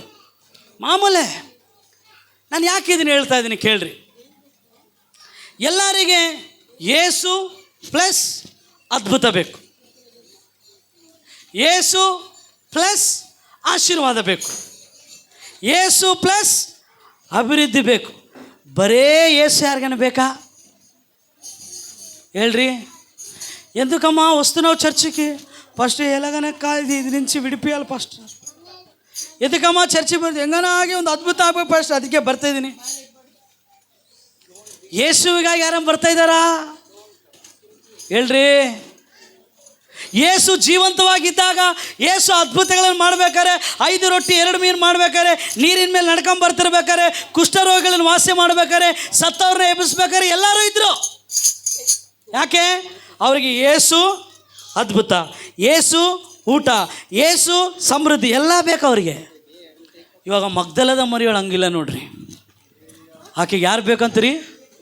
ಬರೀ ಯೇಸು. ಎಲ್ಲರೂ ಹೇಳ್ರಿ, ಓನ್ಲಿ ಜೀಸಸ್. ಅಮ್ಮ, ಈ ಅಂತ್ಯ ದಿನದಲ್ಲಿ ನಾವು ಹೆಂಗಿರ್ಬೇಕು ಗೊತ್ತಾ? ನನಗೆ ಯೇಸು ಮಾತ್ರ ಸಾಕು. ಆಮೇನ್. ಯೇಸು ನನಗೆ ಅದ್ಭುತ ಮಾಡ್ತಾನೆ ಇಲ್ಲ, ಬೇಡ, ನನಗೆ ಯೇಸು ಮಾತ್ರ ಬೇಕು. ಯೇಸು ನನ್ನ ಸತ್ತ ಪರಿಸ್ಥಿತಿಗಳನ್ನು ಜೀವಂತವಾಗಿ ತರ್ತಾನೆ ಇಲ್ಲ, ಬೇಡ, ನನಗೆ ಯೇಸು ಮಾತ್ರ ಬೇಕು. ನನಗೆ ಯೇಸು ಪ್ಲಸ್ ಅದ್ಭುತ ಬೇಡ, ನನಗೆ ಯೇಸು ಮಾತ್ರ ಬೇಕು. ನಾವು ಯೋಬನಂತ ಹೇಳ್ತೀವ, ಆತನೇ ಕೊಟ್ಟನು, ಆತನೇ ತೆಗೆದುಕೊಂಡನು, ಆತನ ನಾಮಕ್ಕೇನಾಗಲಿ ಹೇಳ್ತೀವ ನಾವು. ಮಗ್ದಲದ ಮರಿಯಳಂತೆ ನಾವು ಹೇಳ್ತೀವ, ಎಲ್ಲಿಟ್ಟಿರಪ್ಪ ಯೇಸು ಸ್ವಾಮಿನ ನನಗೆ ಕೊಡ್ರಿ. ಯಾವ ಯೇಸು ಸ್ವಾಮಿ? ಸತ್ತು ಹೋದ ಯೇಸು ಸ್ವಾಮಿ. ಯಾವ ಅದ್ಭುತ ಮಾಡಲ್ಲ ಯೇಸು ಸ್ವಾಮಿ ಇವಾಗ, ಯಾವ ರೊಟ್ಟಿಗಳನ್ನು ಗುಣಕಾರ ಮಾಡಲ್ಲ ಇವಾಗ ಆತ. ಸತ್ತು ಹೋದ ಯೇಸು ಸ್ವಾಮಿ. ನಾನು ಹೇಳೋ ಅರ್ಥ, ನಾವು ನಮ್ಮ ಲಾಭಗಳಿಗೋಸ್ಕರ, ಆಶೀರ್ವಾದಕ್ಕೋಸ್ಕರ ಯೇಸುವನ್ನು ಹಿಂಬಾಲಿಸೋದಲ್ರಿ. ಆತನು ನನ್ನ ರಕ್ಷಕನು, ಆತನು ನನ್ನ ಒಡೆಯನು. ಸತ್ತರೂ ಬದುಕಿದರೆ ನಾನು ಆತನಿಗಾಗಿಯೇ ಜೀವಿಸ್ತೇನೆ. ಅದಕ್ಕಾಗಿ ನಾವು ಜೀವಿಸ್ಬೇಕು ರೀ. ಯೇಸು ಪ್ಲಸ್ ನನಗೆ ಅದ್ಭುತ ಆದರೆ ಬರ್ತೀನಿ, ಯೇಸು ಪ್ಲಸ್ ನನಗೆ ಆಶೀರ್ವಾದ ಬಂದರೆ ಬರ್ತೀನಿ. ಇಲ್ಲ, ನನಗೆ ಬರೀ ಯೇಸು ಬೇಕು. ನಾವು ಪೇತ್ರನಂತ ಇರಬಾರ್ದು. ಪೇತ್ರ ಹೇಳಿದ, ಸ್ವಾಮಿ ನಾವೆಲ್ಲವನ್ನ ಬಿಟ್ಟು ಬಂದುಬಿಟ್ವಲ್ಲಪ್ಪ, ನಮಗೇನು ಸಿಗ್ತದೆ? ಮುಜೆ ಕ್ಯಾ ಮಿಲೇಗಾ? ನನಗೇನು ಸಿಗ್ತದೆ? ಎದಕ್ಕೆ ಚರ್ಚಿಗೆ ಬರ್ತಿ? ನನ್ನ ಮಗಳು ಮದುವೆ ಆಗಬೇಕು ಪಾಸ್ಟ್ರೆ, ಆಗಿಲ್ಲ ಅಂದರೆ ಬಿಟ್ಬಿಡ್ತಾರೆ. ಹೇಳ್ರಿ, ಎದಕ್ಕೆ ಬರ್ತೀಯಮ್ಮ ಚರ್ಚಿಗೆ? ನನ್ನ ಮಕ್ಕಳಾಗ್ಬೇಕು ಪಾಸ್ಟ್ರೆ, ಮಕ್ಕಳಾಗಿಲ್ಲ ಅಂದರೆ ಯೇಸು ಸ್ವಾಮಿ ಇಲ್ಲ ಅವ್ರಿಗೆ. ಇಲ್ಲ, ನಾವು ಯೇಸು ಪ್ಲಸ್ ಅದ್ಭುತಕ್ಕೋಸ್ಕರ ಹಿಂಬಾಲಿಸ್ತಾ ಇಲ್ಲ, ಯೇಸು ಪ್ಲಸ್ ಆಶೀರ್ವಾದಕ್ಕೋಸ್ಕರ ಹಿಂಬಾಲಿಸ್ತಾ ಇಲ್ಲ. ಯೇಸು ಆಗಿದ್ದಾನೆ, ಅದಕ್ಕಾಗಿ ನಾನು ಆತನ ಹಿಂಬಾಲಿಸ್ತಾ ಇದ್ದೇನೆ. ಹಲ್ಲೆಲೂಯ. ನಂಬೋರು ಮಾತ್ರ ಜೋರಾಗಿ ಚಪ್ಪಾಳೆ ತಟ್ರಿ. ಆಮೇನ್. ಹೇಳ್ರಿ ಕೈಗಳತ್ತು, ಯೇಸುವೇ ನನಗೆ ನೀ ಮಾತ್ರ ಸಾಕಪ್ಪ. Jesus, you are more than enough for me. Amen. ಯೇಸು ಅದ್ಭುತ ಮಾಡಲಾರ್ದೆ ಹೋಗಲ್ರಿ, ನಾನು ಇನ್ನೂ ಯೇಸುವನ್ನೇ ನಂಬ್ತೇನೆ. ಯಾಕೆ ಪಾಸ್ಟ್ರಿ ಮಾತು ಹೇಳ್ತಾಯಿದ್ದೀರಿ ಕೇಳಿ. ಯೇಸು ಒಂದು ಸಾಮ್ಯವನ್ನು ಹೇಳಿದಾರೆ. ಒಬ್ಬನು ಭಿಕ್ಷುಗಾರನಾದ ಲಾಜರ್, ಒಬ್ಬನು ಐಶ್ವರ್ಯವಂತನು. ಚೆನ್ನಾಗಿ ಕೇಳ್ರಿ. ಅವನಿಗೆ ಲಾಜರ್ಗೆ ಏನು ಹಿಡಿದಿತ್ತಂತೆ? ಮೈಯೆಲ್ಲ ಉಣ್ಣೆ, ಹೇಳ್ರಿ ಮೈಯೆಲ್ಲ ಉಣ್ಣೆ, ಕೀವು ಸೋರ್ತಿತ್ತಂತೆ. ನಾಯಿಗಳು ಬಂದು ಏನು ಮಾಡ್ತಿದ್ವು ಅಂದರೆ ಹೇಳ್ರಿ ನೆಕ್ಕುತ್ತಾ ಇದ್ವು ಅಂತಾರೆ.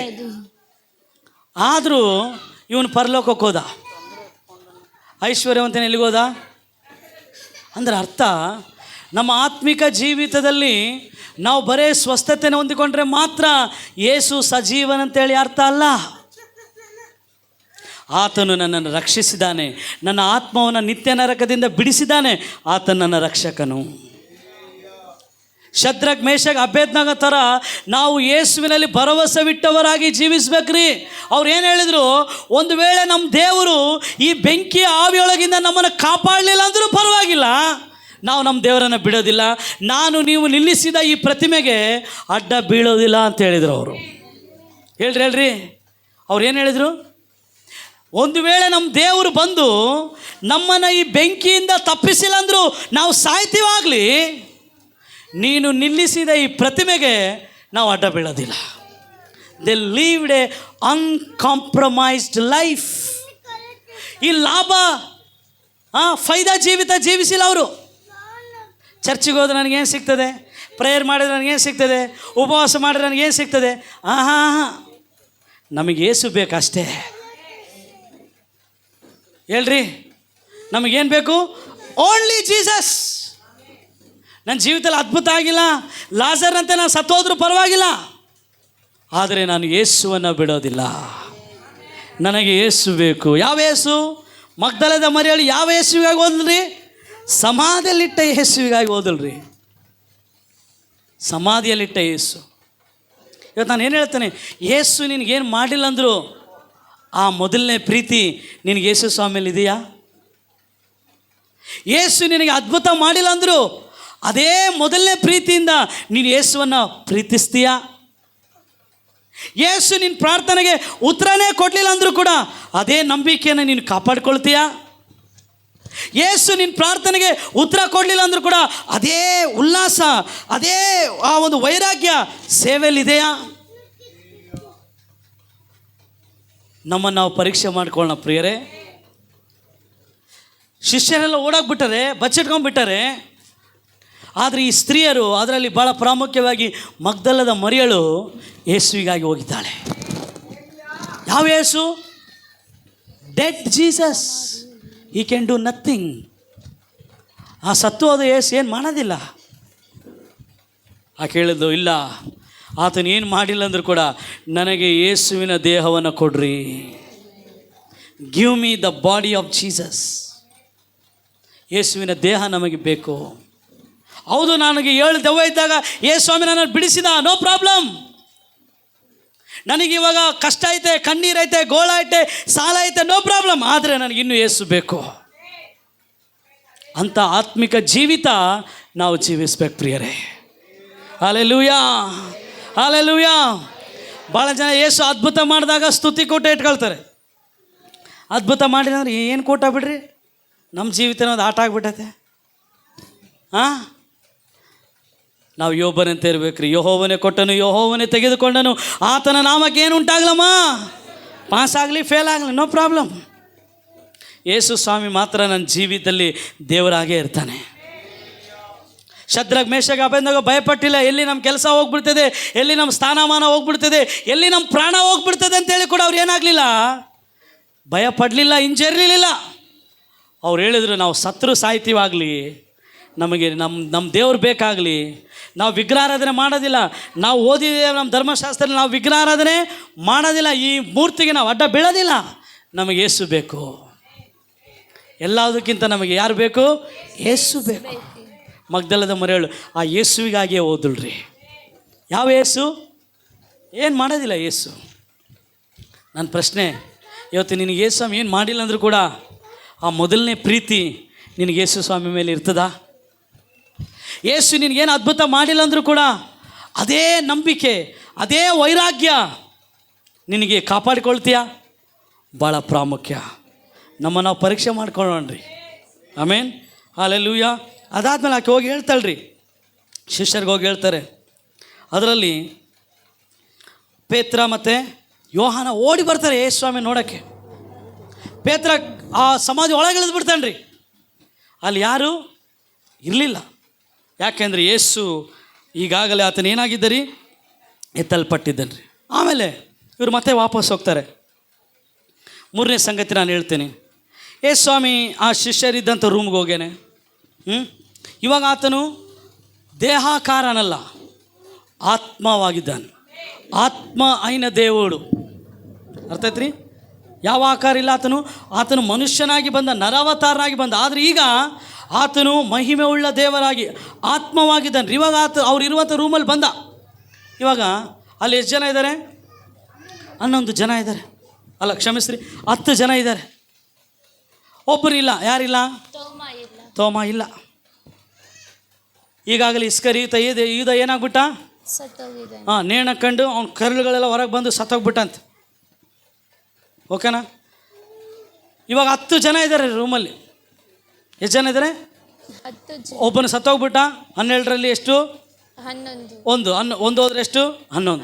ಇವಾಗ 11ರಲ್ಲಿ ಒಬ್ಬನು ಹೊರಗೆ ಹೋಗ್ಯಾನೆ. ಎಲ್ಲಿಗೆ ಹೋಗಿದ್ದ ಗೊತ್ತಿಲ್ಲ ಈತ, ರಾಜ್ಕುಮಾರ್. ಆಮೇಲೆ ಲೂಕನ ಬರೆದ ಸುವಾರ್ತೆ ಹೋದ್ರಿ, 24ನೇ ಅಧ್ಯಾಯ. 24ನೇ ಅಧ್ಯಾಯ ಅದರ 36ರಿಂದ 49 ಹೋದ್ರಿ. ಅವರು ಈ ಸಂಗತಿಯನ್ನು ಕುರಿತು ಮಾತಾಡುತ್ತಿರುವಾಗ ಆತನೇ ಅವರ ನಡುವೆ ನಿಂತು, ನಿಮಗೆ ಮನಃಶಾಂತಿಯಾಗಲಿ ಎಂದು ಸಮಾಧಾನವಾಗಲಿ ಅಂತ ಹೇಳಿದನು. ಅವರು ದಿಗಿಲು ಬಿದ್ದು ಭಯ ಹಿಡಿದವರಾಗಿ ತಾವು ಕಂಡದ್ದನ್ನು ಭೂತವೆಂದು ಭಾವಿಸಿದರು. ಬದಲಾಗಿಲ್ರಿ. ಏನಾಗಿಲ್ಲ? ಕ್ರೈಸ್ತವರಾದ ನಮ್ಮ ಜೀವಿತದಲ್ಲಿ ಬದಲಾವಣೆ ಇರ್ಬೇಕ್ರಿ. Transformation is a sign of a Christian life.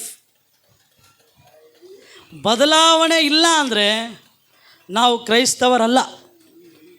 ಸುಮ್ಮನೆ ನಾವೇ ಅನ್ಕೋಬೇಕು, ಬೋಡಕ್ಕೆ ನಾನು ಕ್ರೈಸ್ತರು, ನೀನು ಕ್ರೈಸ್ತೋಡು, ನೀನು ಕ್ರಿಶ್ಚಿಯನು ಅಂತೆ. ಇವರು ಕೂಡ ಸ್ವಾಮಿ ಅವತ್ತು ನೀರಿನ ಮೇಲೆ ನಡೆದು ಬಂದ. ಯಾರು ಬಂದರು ಹೇಳ್ರಿ? ಅವತ್ತು ಕೂಡ ಏನಂದರು? ಇದೇ ಮಾತಾಡಿ, ಭೂತ ಭೂತ ಭೂತ. ಯಾಕೆ? ಅವರಲ್ಲಿ ಇಲ್ಲಿ ಬದಲಾಗಿಲ್ಲ, ಏನು ಬದಲಾಗಿಲ್ಲ ಅವ್ರದ್ದು. ಭೂತ ಅಂದರು. ಅವಾಗ ಸ್ವಾಮಿ ಏನು ಹೇಳ್ದ? ಮತ್ತೆ ಆತನು ಅವರಿಗೆ, ಯಾಕೆ ಕಳವಳಗೊಳ್ಳುತ್ತೀರಿ? ಸ್ವಾಮಿ ಬದಲಾಗಿಲ್ರಿ. ಅವತ್ತುಗಳು ಅವ್ರು ಹೇಳ, ಭಯಪಡಬೇಡ್ರಿ, ಹೆದರಬೇಡ್ರಿ ಅಂದ. ಅವತ್ತು ನಾನು ಅಂದ ಸ್ವಾಮಿ. ಪೇತ್ರ ಹೇಳ್ದ, ನೀನೇ ಆಗಿದ್ರೆ ನಡೆದ, ಅದು ಬೇರೆ. ಇವಾಗ ನಿಮ್ಮ ಹೃದಯದಲ್ಲಿ ಅನುಮಾನಗಳು ಹುಟ್ಟುವುದೇಕೆ? ಪೇತ್ರ ಮುಳುಗಿ ಸ್ವಾಮಿ ಎದ್ದು ಅವಾಗ ಏನು ಹೇಳ್ದ? ಅಲ್ಪ ವಿಶ್ವಾಸಿಯೇ, ಯಾಕೆ ಸಂದೇಹ?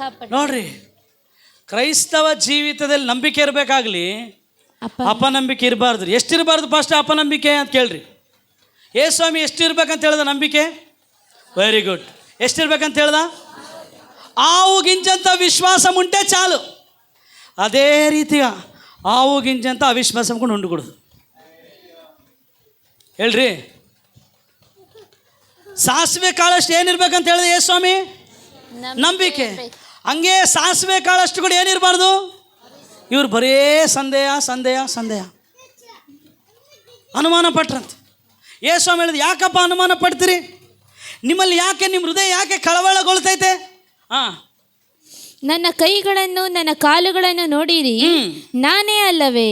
ನನ್ನನ್ನು ಮುಟ್ಟಿ ನೋಡಿರಿ, ನಿಮಗೆ ಕಾಣುವ ಪ್ರಕಾರ ನನಗೆ ಮಾಂಸವೂ ಎಲುಬುಗಳೂ ಉಂಟು, ಅವು ಭೂತಕ್ಕಿಲ್ಲ ಎಂದು ಹೇಳಿದನು. ಇದನ್ನು ಹೇಳಿದ ಮೇಲೆ ಆತನು ತನ್ನ ಕೈಗಳನ್ನು ಕಾಲುಗಳನ್ನು ಅವರಿಗೆ ತೋರಿಸಿದನು. ಆದರೆ ಅವರು ಸಂತೋಷದ ದೆಸೆಯಿಂದ ಇನ್ನೂ ನಂಬದೆ ಆಶ್ಚರ್ಯ ಪಡುತ್ತಿರಲಾಗಿ ಆತನು, ತಿನ್ನತಕ್ಕ ಪದಾರ್ಥವೇನಾದರೂ ಇಲ್ಲಿ ನಿಮಗುಂಟೋ ಎಂದು ಅವರನ್ನು ಕೇಳಲು ಅವರು ಸುಟ್ಟ ಮೀನಿನ ಒಂದು ತುಂಡನ್ನು ಆತನಿಗೆ ಕೊಟ್ಟರು. ಆತನು ತಕ್ಕೊಂಡು ಅವರ ಮುಂದೆ ತಿಂದನು. ಎಲ್ಲಿ ತಿಂದಂತ್ರಿ? ಅವರ ಮುಂದೆ. ಸ್ವಲ್ಪ ಜನ ನಮ್ಮ ಮುಂದೆ ಆಗ್ಬೇಕು ಇವಾಗ ಅದ್ಭುತ. ಇಪ್ಪಡೇ ಕಾవాలి, ಈ ಸಂಶ್ರಮೆ ಕಾవాలి, ಈ ನೆಲ ಕಾవాలి ಬ್ರದರ್, ಲೇಕೊಂಟೆ ಪರಾರ್. ಸ್ವಾಮಿ ಇವ್ರಿ ಅಪ್ಪ ಎಷ್ಟು ಕಠಿಣ ಇರ್ಬೋದು. ಪಾಪ ಈತ ಪುನರುತ್ಥಾನನಾಗಿ ಎದ್ದೇನೆ, ಪಾಪ ಮೀನು ತಿಂದ. ಯಾರಿಗೋಸ್ಕರ? ನೋಡಿ, ದೇವ್ರು ನಮಗೋಸ್ಕರ ಏನೆಲ್ಲ ಮಾಡ್ತಾನ್ರಿ, ಏನೆಲ್ಲ ಸಹಿಸ್ಕೊಳ್ತಾನ್ರಿ. ಇಂಥ ದೊಡ್ಡ ದೇವ್ರಿ ನಮಗೋಸ್ಕರ ಇಳಿದು ಬಂದಂತೆ. ನಾನು ಹೇಳ್ತೀನಿ ರೀ, ಭೂಲೋಕದಲ್ಲಿ ಯೇಸು ಎಷ್ಟು ತಗ್ಗಿಸ್ಕೊಂಡಿದ್ದನೋ ಅದೇ ಸ್ವಭಾವ ಆತನ ಪರಲೋಕದಲ್ಲಿ ಕೂಡಿರ್ತದೆ ರೀ. ಹೌದಲ್ಲ? ಆತನು ಇಲ್ಲಿ ಭೂಲೋಕದಲ್ಲಿ ಇದ್ದಾಗ ಅವ್ರ ಶಿಷ್ಯರ ಕಾಲುಗಳನ್ನು ಏನು ಮಾಡ್ದ? ಅಷ್ಟು ತಗ್ಗಿಸ್ಕೊಂಡಲ್ಲ, ಸೇಮ್ ಜೀಸಸ್ ಪರಲೋಕದಲ್ಲಿ ಕೂಡ ಅಷ್ಟೇ ತಗ್ಗಿಸ್ಕೊಂಡಿರ್ತಾನೆ. ಇವ್ರಿಗೋಸ್ಕರ ಏನು ಮಾಡಿಕೊಟ್ಟ? ಮೀನನ್ನೇ ತಿಂದಂತೆ. ಅದೊಂದು ಬೇರೆ ವಾಕ್ಯ ಸಂದೇಶ ಐತೆ, ಅದು ಹೇಳಲ್ಲ ನಾನು ಇವಾಗ. ಅವ್ರಿಗೋಸ್ಕರ ತಿಂದಂತೆ ಮೀನು. ಓಕೆನಾ? ಮುಂದೆ ಏನಾಯಿತು? ತರುವಾಯ ಆತನು, ನಾನು ಇನ್ನು ನಿಮ್ಮ ಸಂಗಡ ಇದ್ದಾಗ ಇದೆಲ್ಲ ನಿಮಗೆ ತಿಳಿಸಲಿಲ್ಲವೇ? ನನ್ನ ವಿಷಯವಾಗಿ ಮೋಶೆಯ ಧರ್ಮಶಾಸ್ತ್ರದಲ್ಲಿಯೂ ಪ್ರವಾದಿಗಳ ಗ್ರಂಥಗಳಲ್ಲಿಯೂ ಕೀರ್ತನೆಗಳಲ್ಲಿಯೂ ಬರೆದಿರುವುದೆಲ್ಲ ನೆರವೇರುವುದು ಅಗತ್ಯವೆಂದು ನಿಮಗೆ ಹೇಳಲಿಲ್ಲವೇ ಅಂದನು. ಆಮೇಲೆ ಅವರು ಶಾಸ್ತ್ರವಚನಗಳನ್ನು ತಿಳುಕೊಳ್ಳುವಂತೆ ಆತನ ಅವರ ಬುದ್ಧಿಯನ್ನು ತೆರೆದು, ಎಲ್ಲರೂ ದೇವರೇ ನನ್ನ ಬುದ್ಧಿ ತೆರೆಯಪ್ಪ. ಎಲ್ಲೈತಪ್ಪ ನಿಮ್ಮ ಬುದ್ಧಿ? ಹಾಂ ಹೇಳ್ರಿ ಎಲ್ಲರೂ, ಬುದ್ಧಿ ಎಲ್ಲಿರುತ್ತೆ? ಇಲ್ಲೈತಾ? ಎಲ್ಲ ಹೇಳ್ರಿ. ಹಾಂ, ನೀವು ಕಣ್ಣು ಮುಚ್ಚಿರ್ಬೇಕಾರೆ, ದೇವರೇ ನನ್ನ ಬುದ್ಧಿ ತೆರೆಯಪ್ಪ. ಹಾಂ, ಬುದ್ಧಿ ಎಲ್ಲೈತೆ? ಸ್ವಲ್ಪ ತೋರಿಸ್ರಿ ಇಲ್ಲಿ. ಆಯ್ತಾ ಇಲ್ಲ ಬುದ್ಧಿ? ಸ್ವಲ್ಪ ಜನಕ್ಕೆ ಬುದ್ಧಿ ಬರ್ಬೇಕು ರೀ, ಹೇಳ್ರಿ. ಹಾಂ, ಆ ತಪ್ಪಿ ಹೋದ ಕುಮಾರನಿಗೆ ಏನು ಬಂತಂತೆ? ಬುದ್ಧಿ ಬಂತಂತೆ. ಯಾವಾಗ? ಕೈ ಸುಟ್ಟಾಗ, ಹೊಟ್ಟೆ ಖಾಲಿ ಆದಾಗ, ಹಂದಿ ತಿನ್ನೋ ಆಹಾರ ಕೂಡ ಸಿಗಲಾರ್ದಿದ್ದಾಗ ಅವ್ನಿಗೇನು ಬಂತಂತೆ? ನಮಗೂ ಸ್ವಲ್ಪ ಬುದ್ಧಿ ಬರ್ಬೇಕ್ರಿ. ಯಾವ ಬುದ್ಧಿ? ಆತ್ಮಿಕವಾದ ಬುದ್ಧಿ ರೀ. ನಮಗೆ ಲೌಕಿಕವಾದ ಬುದ್ಧಿ ಜಾಸ್ತಿ ಐತ್ರಿ. ಹಾಂ, ಸೋಷಿಯಲ್ ಮೀಡಿಯಾ ಬುದ್ಧಿ ಕೂಡ ಜಾಸ್ತಿ ಐತೆ, ನಮಗೆ ವಿದ್ಯಾಭ್ಯಾಸದ ಬುದ್ಧಿ ಕೂಡ ಜಾಸ್ತಿ ಐತೆ. ನಮಗೆ ಆತ್ಮಿಕ ಬುದ್ಧಿ ತರಬೇಕ್ರಿ. ಏನಂತೆ? ಮೋಶೆ ಧರ್ಮಶಾಸ್ತ್ರದಲ್ಲಿಯೂ ಪ್ರವಾದಿಗಳ ಗ್ರಂಥದಲ್ಲಿಯೂ ಕೀರ್ತನೆಗಳಲ್ಲಿಯೂ ಯಾರ ಬಗ್ಗೆ ಬರೆಯಲ್ಪಟ್ಟಿದ್ದಂತೆ ರೀ? ಯೇಸುವಿನ ಬಗ್ಗೆ ಬರೆಯಲ್ಪಟ್ಟಿದ್ದಂತೆ. ಆದರೆ ಇವು ಅವುಗಳನ್ನು ಏನು ಮಾಡಲಿಲ್ಲಂತೆ? ಗ್ರಹಿಸಲಿಲ್ಲ, ತಿಳ್ಕೊಳ್ಳಿಲ್ಲ. ಭಾಳ ಜನ ಬೈಬಲೇ ಓದೋದಿಲ್ಲ ರೀ. ಇನ್ನು ಅವ್ರಿಗೇನು ತಿಳುವಳಿಕೆ ಬರ್ತದೆ? ಎಷ್ಟನ ಹೇಳು ವಾಕ್ಯ ಏಂ చెప్పినాడు ಪಾಸ್ಟ್ರು ಅಂಥ ಬಾಗುನಿಂది అది అర్థం కాలేదంతే. ಏನಾಯ್ತಂತೆ? ಭಾಳ ಚೆನ್ನಾಗಿ ಹೇಳಿದ್ರಪ್ಪ ಪಾಸ್ಟ್ರು ವಾಕ್ಯ. ಏನು ಹೇಳಿದ್ರು ಗೊತ್ತಿಲ್ಲ ಬ್ರದರ್. ಯಾಕೆ ಗೊತ್ತಿಲ್ಲ? ವಾಕ್ಯ ಓದಂಗಿಲ್ಲಲ್ಲ ನೀನು. ಹಲ್ಲೆಲೂಯಾ. ಪ್ರೇರೆ ಚರ್ಚಿಗೆ ಬರೋದು ಇಂಪಾರ್ಟೆಂಟ್ ಅಲ್ಲ, 1000 ರೂಪಾಯಿ ಬೈಬಲ್ ಕೊಂಡೋಗಿಡೋದು ಕಡೆ ಇಂಪಾರ್ಟೆಂಟ್ ಅಲ್ಲ, ವಾಕ್ಯವನ್ನು ನೀನು ಓದೋದು ಭಾಳ ಇಂಪಾರ್ಟೆಂಟ್. ಹಲ್ಲೆಲೂಯಾ. ಶಾಸ್ತ್ರದಲ್ಲಿ, ಕೀರ್ತನೆಗಳಲ್ಲಿ, ಪ್ರವಾದಿಗಳ ಗ್ರಂಥದಲ್ಲಿ ಯೇಸುವಿನ ಬಗ್ಗೆ ಏನು ಬರೆಯಲ್ಪಟ್ಟೈತೆ ಅಂತೇಳಿ ಓದಿ ನೀನು ತಿಳ್ಕೊಳ್ಳೋದು ಭಾಳ ಇಂಪಾರ್ಟೆಂಟು. ಅದಕ್ಕೆ ಸಂಡೇ ಪಾಸ್ಟ್ಗಳು ವಾಕ್ಯ ಹೇಳೋದು. ಆಮೇನ್. ಹಲ್ಲೆಲೂಯಾ. ಒಬ್ರು ಯಾರ ಕೇಳ್ತೀರಿ, ಯಾರಪ್ಪ ಆದಾಮನ ಹೆಂಡತಿ ಸಾರಾ ಅಂದ್ಬಿಟ್ಟಂತ. ಅಯ್ಯಪ್ಪ, ಅದಕ್ಕೆ ಆದಾಮು ಅಬ್ರಾಮ್ ಇಬ್ಬರು ಒಂದೇ ಅಲ್ಲ. ಹಂಗಾಗ್ಬೇಡು ಸ್ವಲ್ಪ ಜನಕ್ಕೆ, ಹೇಳ್ರಿ. ಅದಕ್ಕೆ ನಾವು ಧರ್ಮಶಾಸ್ತ್ರ, ಕೀರ್ತನೆ ಭಾಗಗಳು, ಆಮೇಲೆ ಪ್ರವಾದನೆ ಗ್ರಂಥಗಳು ಏನು ಮಾಡಬೇಕು? ನಾವು ಓದಬೇಕು. ಓದಿ ಅದರಲ್ಲಿ ಯೇಸುವನ್ನು ನಾವು ಏನು ಮಾಡಬೇಕು? ಕಂಡುಕೊಳ್ಬೇಕು. ಯೇಸ್ವಾಮಿ ಹೇಳ್ದ ಅವ್ರು ಇದ್ದಾಗ, ಲೋಕದಲ್ಲಿ ಇದ್ದಾಗ. ಆದರೂ ಕೂಡ ಇವ್ರು ಏನು ಮಾಡಲಿಲ್ಲ? ಗ್ರಹಿಸಲಿಲ್ಲ ಅಂತಾರೆ. ಓಕೆ, ಆ ಟೈಮಲ್ಲಿ ಯಾರು ಇರಲಿಲ್ಲ? ತೋಮ ಇರಲಿಲ್ಲ. ನೋಡ್ರಿ, ಲೂಕನ ಬರೆದ ಸುವಾರ್ತೆ, ಯೋಹಾನ ಬರೆದ ಸುವಾರ್ತೆ ಹೋಗೋಣ. 10ನೇ ಅಧ್ಯಾಯ 20ನೇ ಅಧ್ಯಾಯ 19ನೇ ವಚನ.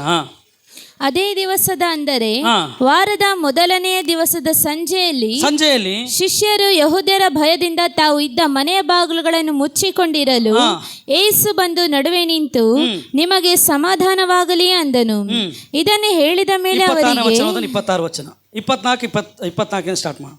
ಯೇಸು ಬಂದಾಗ 12 ಮಂದಿ ಶಿಷ್ಯರೊಳಗೆ ಒಬ್ಬನಾದ ದಿದುಮನೆನಿಸಿಕೊಳ್ಳುವ ತೋಮನು ಅವರ ಸಂಗಡ ಇರಲಿಲ್ಲ. ಆದ್ದರಿಂದ ಉಳಿದ ಶಿಷ್ಯರು, ನಾವು ಸ್ವಾಮಿಯನ್ನು ನೋಡಿದ್ದೇವೆ ಎಂದು ಅವನಿಗೆ ಹೇಳಿದರು. ಏನು ಹೇಳಿದ್ರು? ಸ್ವಾಮಿ ಅವ್ರ ಬುದ್ಧಿ ತೆರೆದ ಅವ್ರಿಗೆಲ್ಲ ಗೊತ್ತಾಯ್ತು, ಈತ ತೋಮ ಇರಲಿಲ್ಲ. ತೋಮ ಬಂದ, ಅವ್ರು ಹೇಳಿದ್ರು ನಾವು ಸ್ವಾಮಿಯನ್ನು ನೋಡಿವಪ್ಪ ನಾವು ಅಂತ ಹೇಳಿದ್ರು. ಅವಾಗ ತೋಮ ಏನು ಹೇಳ್ತಾನೆ? ಅದಕ್ಕೆ ಅವನು, ನಾನು ಆತನ ಕೈಗಳಲ್ಲಿ ಮೊಳೆಗಳಿಂದಾದ ಗಾಯವನ್ನು ನೋಡಿ. ಮೊಳೆಗಳು ಯೇಸು ಸ್ವಾಮಿಗೆ ಹೊಡೆದಿದ್ದು ಯಾರು ನೋಡ್ಯಾರೆ? ತೋಮ ನೋಡ್ಯಾನೆ. ಅದಕ್ಕೆ ಆತ ಏನು ಹೇಳ್ತಿದ್ದಾನೆ? ಆತನ ಕೈಗಳಲ್ಲಿ ಆದ ಮೊಳೆಗಳಿಂದಾದ ಗಾಯವನ್ನು ನೋಡಿ, ಆ ಮೊಳೆಯ ಗಾಯದಲ್ಲಿ ನನ್ನ ಬೆರಳನ್ನು ಇಟ್ಟು ಆತನ ಪಕ್ಕೆಯಲ್ಲಿ, ಅಂದ್ರೆ ಪಕ್ಕೆಯಲ್ಲಿ ತೀವ್ದಾಗ ಕೂಡ ಯಾರಿದ್ರು? ತೋಮ ಎಲ್ಲೋ ದೂರದಿಂದ ನೋಡ್ತಾ ಇದ್ದಾನೆ, ಹೆಂಗ್ ಹೊಡೆದ್ರಂತ. ಎಲ್ಲೆಲ್ಲಿ ಹೊಡೆದ್ರು ಅಂತ ನೋಡ್ಕೊಂಡ್ರೆ ನೋಡ್ರಿ ಸ್ವಾಮಿ ಹೇಳ್ರಿ. ಇಲ್ಲಾಂದ್ರೆ ತೋಮ ಕರೆಕ್ಟ್ ಹೇಳ್ತಾನ, ಪಕ್ಕೆಯಲ್ಲಿ ನನ್ನ ಕೈಯನ್ನು ಹಾಕಿದ ಹೊರತು. ಗೊತ್ತಾತಾಗೆ ಪಕ್ಕೆಗೆ ಬರ್ಜಿ ತಿವುದ್ರಲ್ಲಪ್ಪ, ರಕ್ತ ನೀರು ಬಂತಲ್ಲಪ್ಪ, ನಾವು ಓಡೋದ್ವಲ್ಲಪ್ಪ, ಗೊತ್ತವ್ರಿಗೆ. ಆ ಪಕ್ಕೆಯಲ್ಲಿ ನನ್ನ ಕೈಯನ್ನು ಹಾಕಿದ ಹೊರತು ನಿಮ್ಮ ಮಾತನ್ನು ನಂಬುವುದೇ ಇಲ್ಲ ಅಂದನು.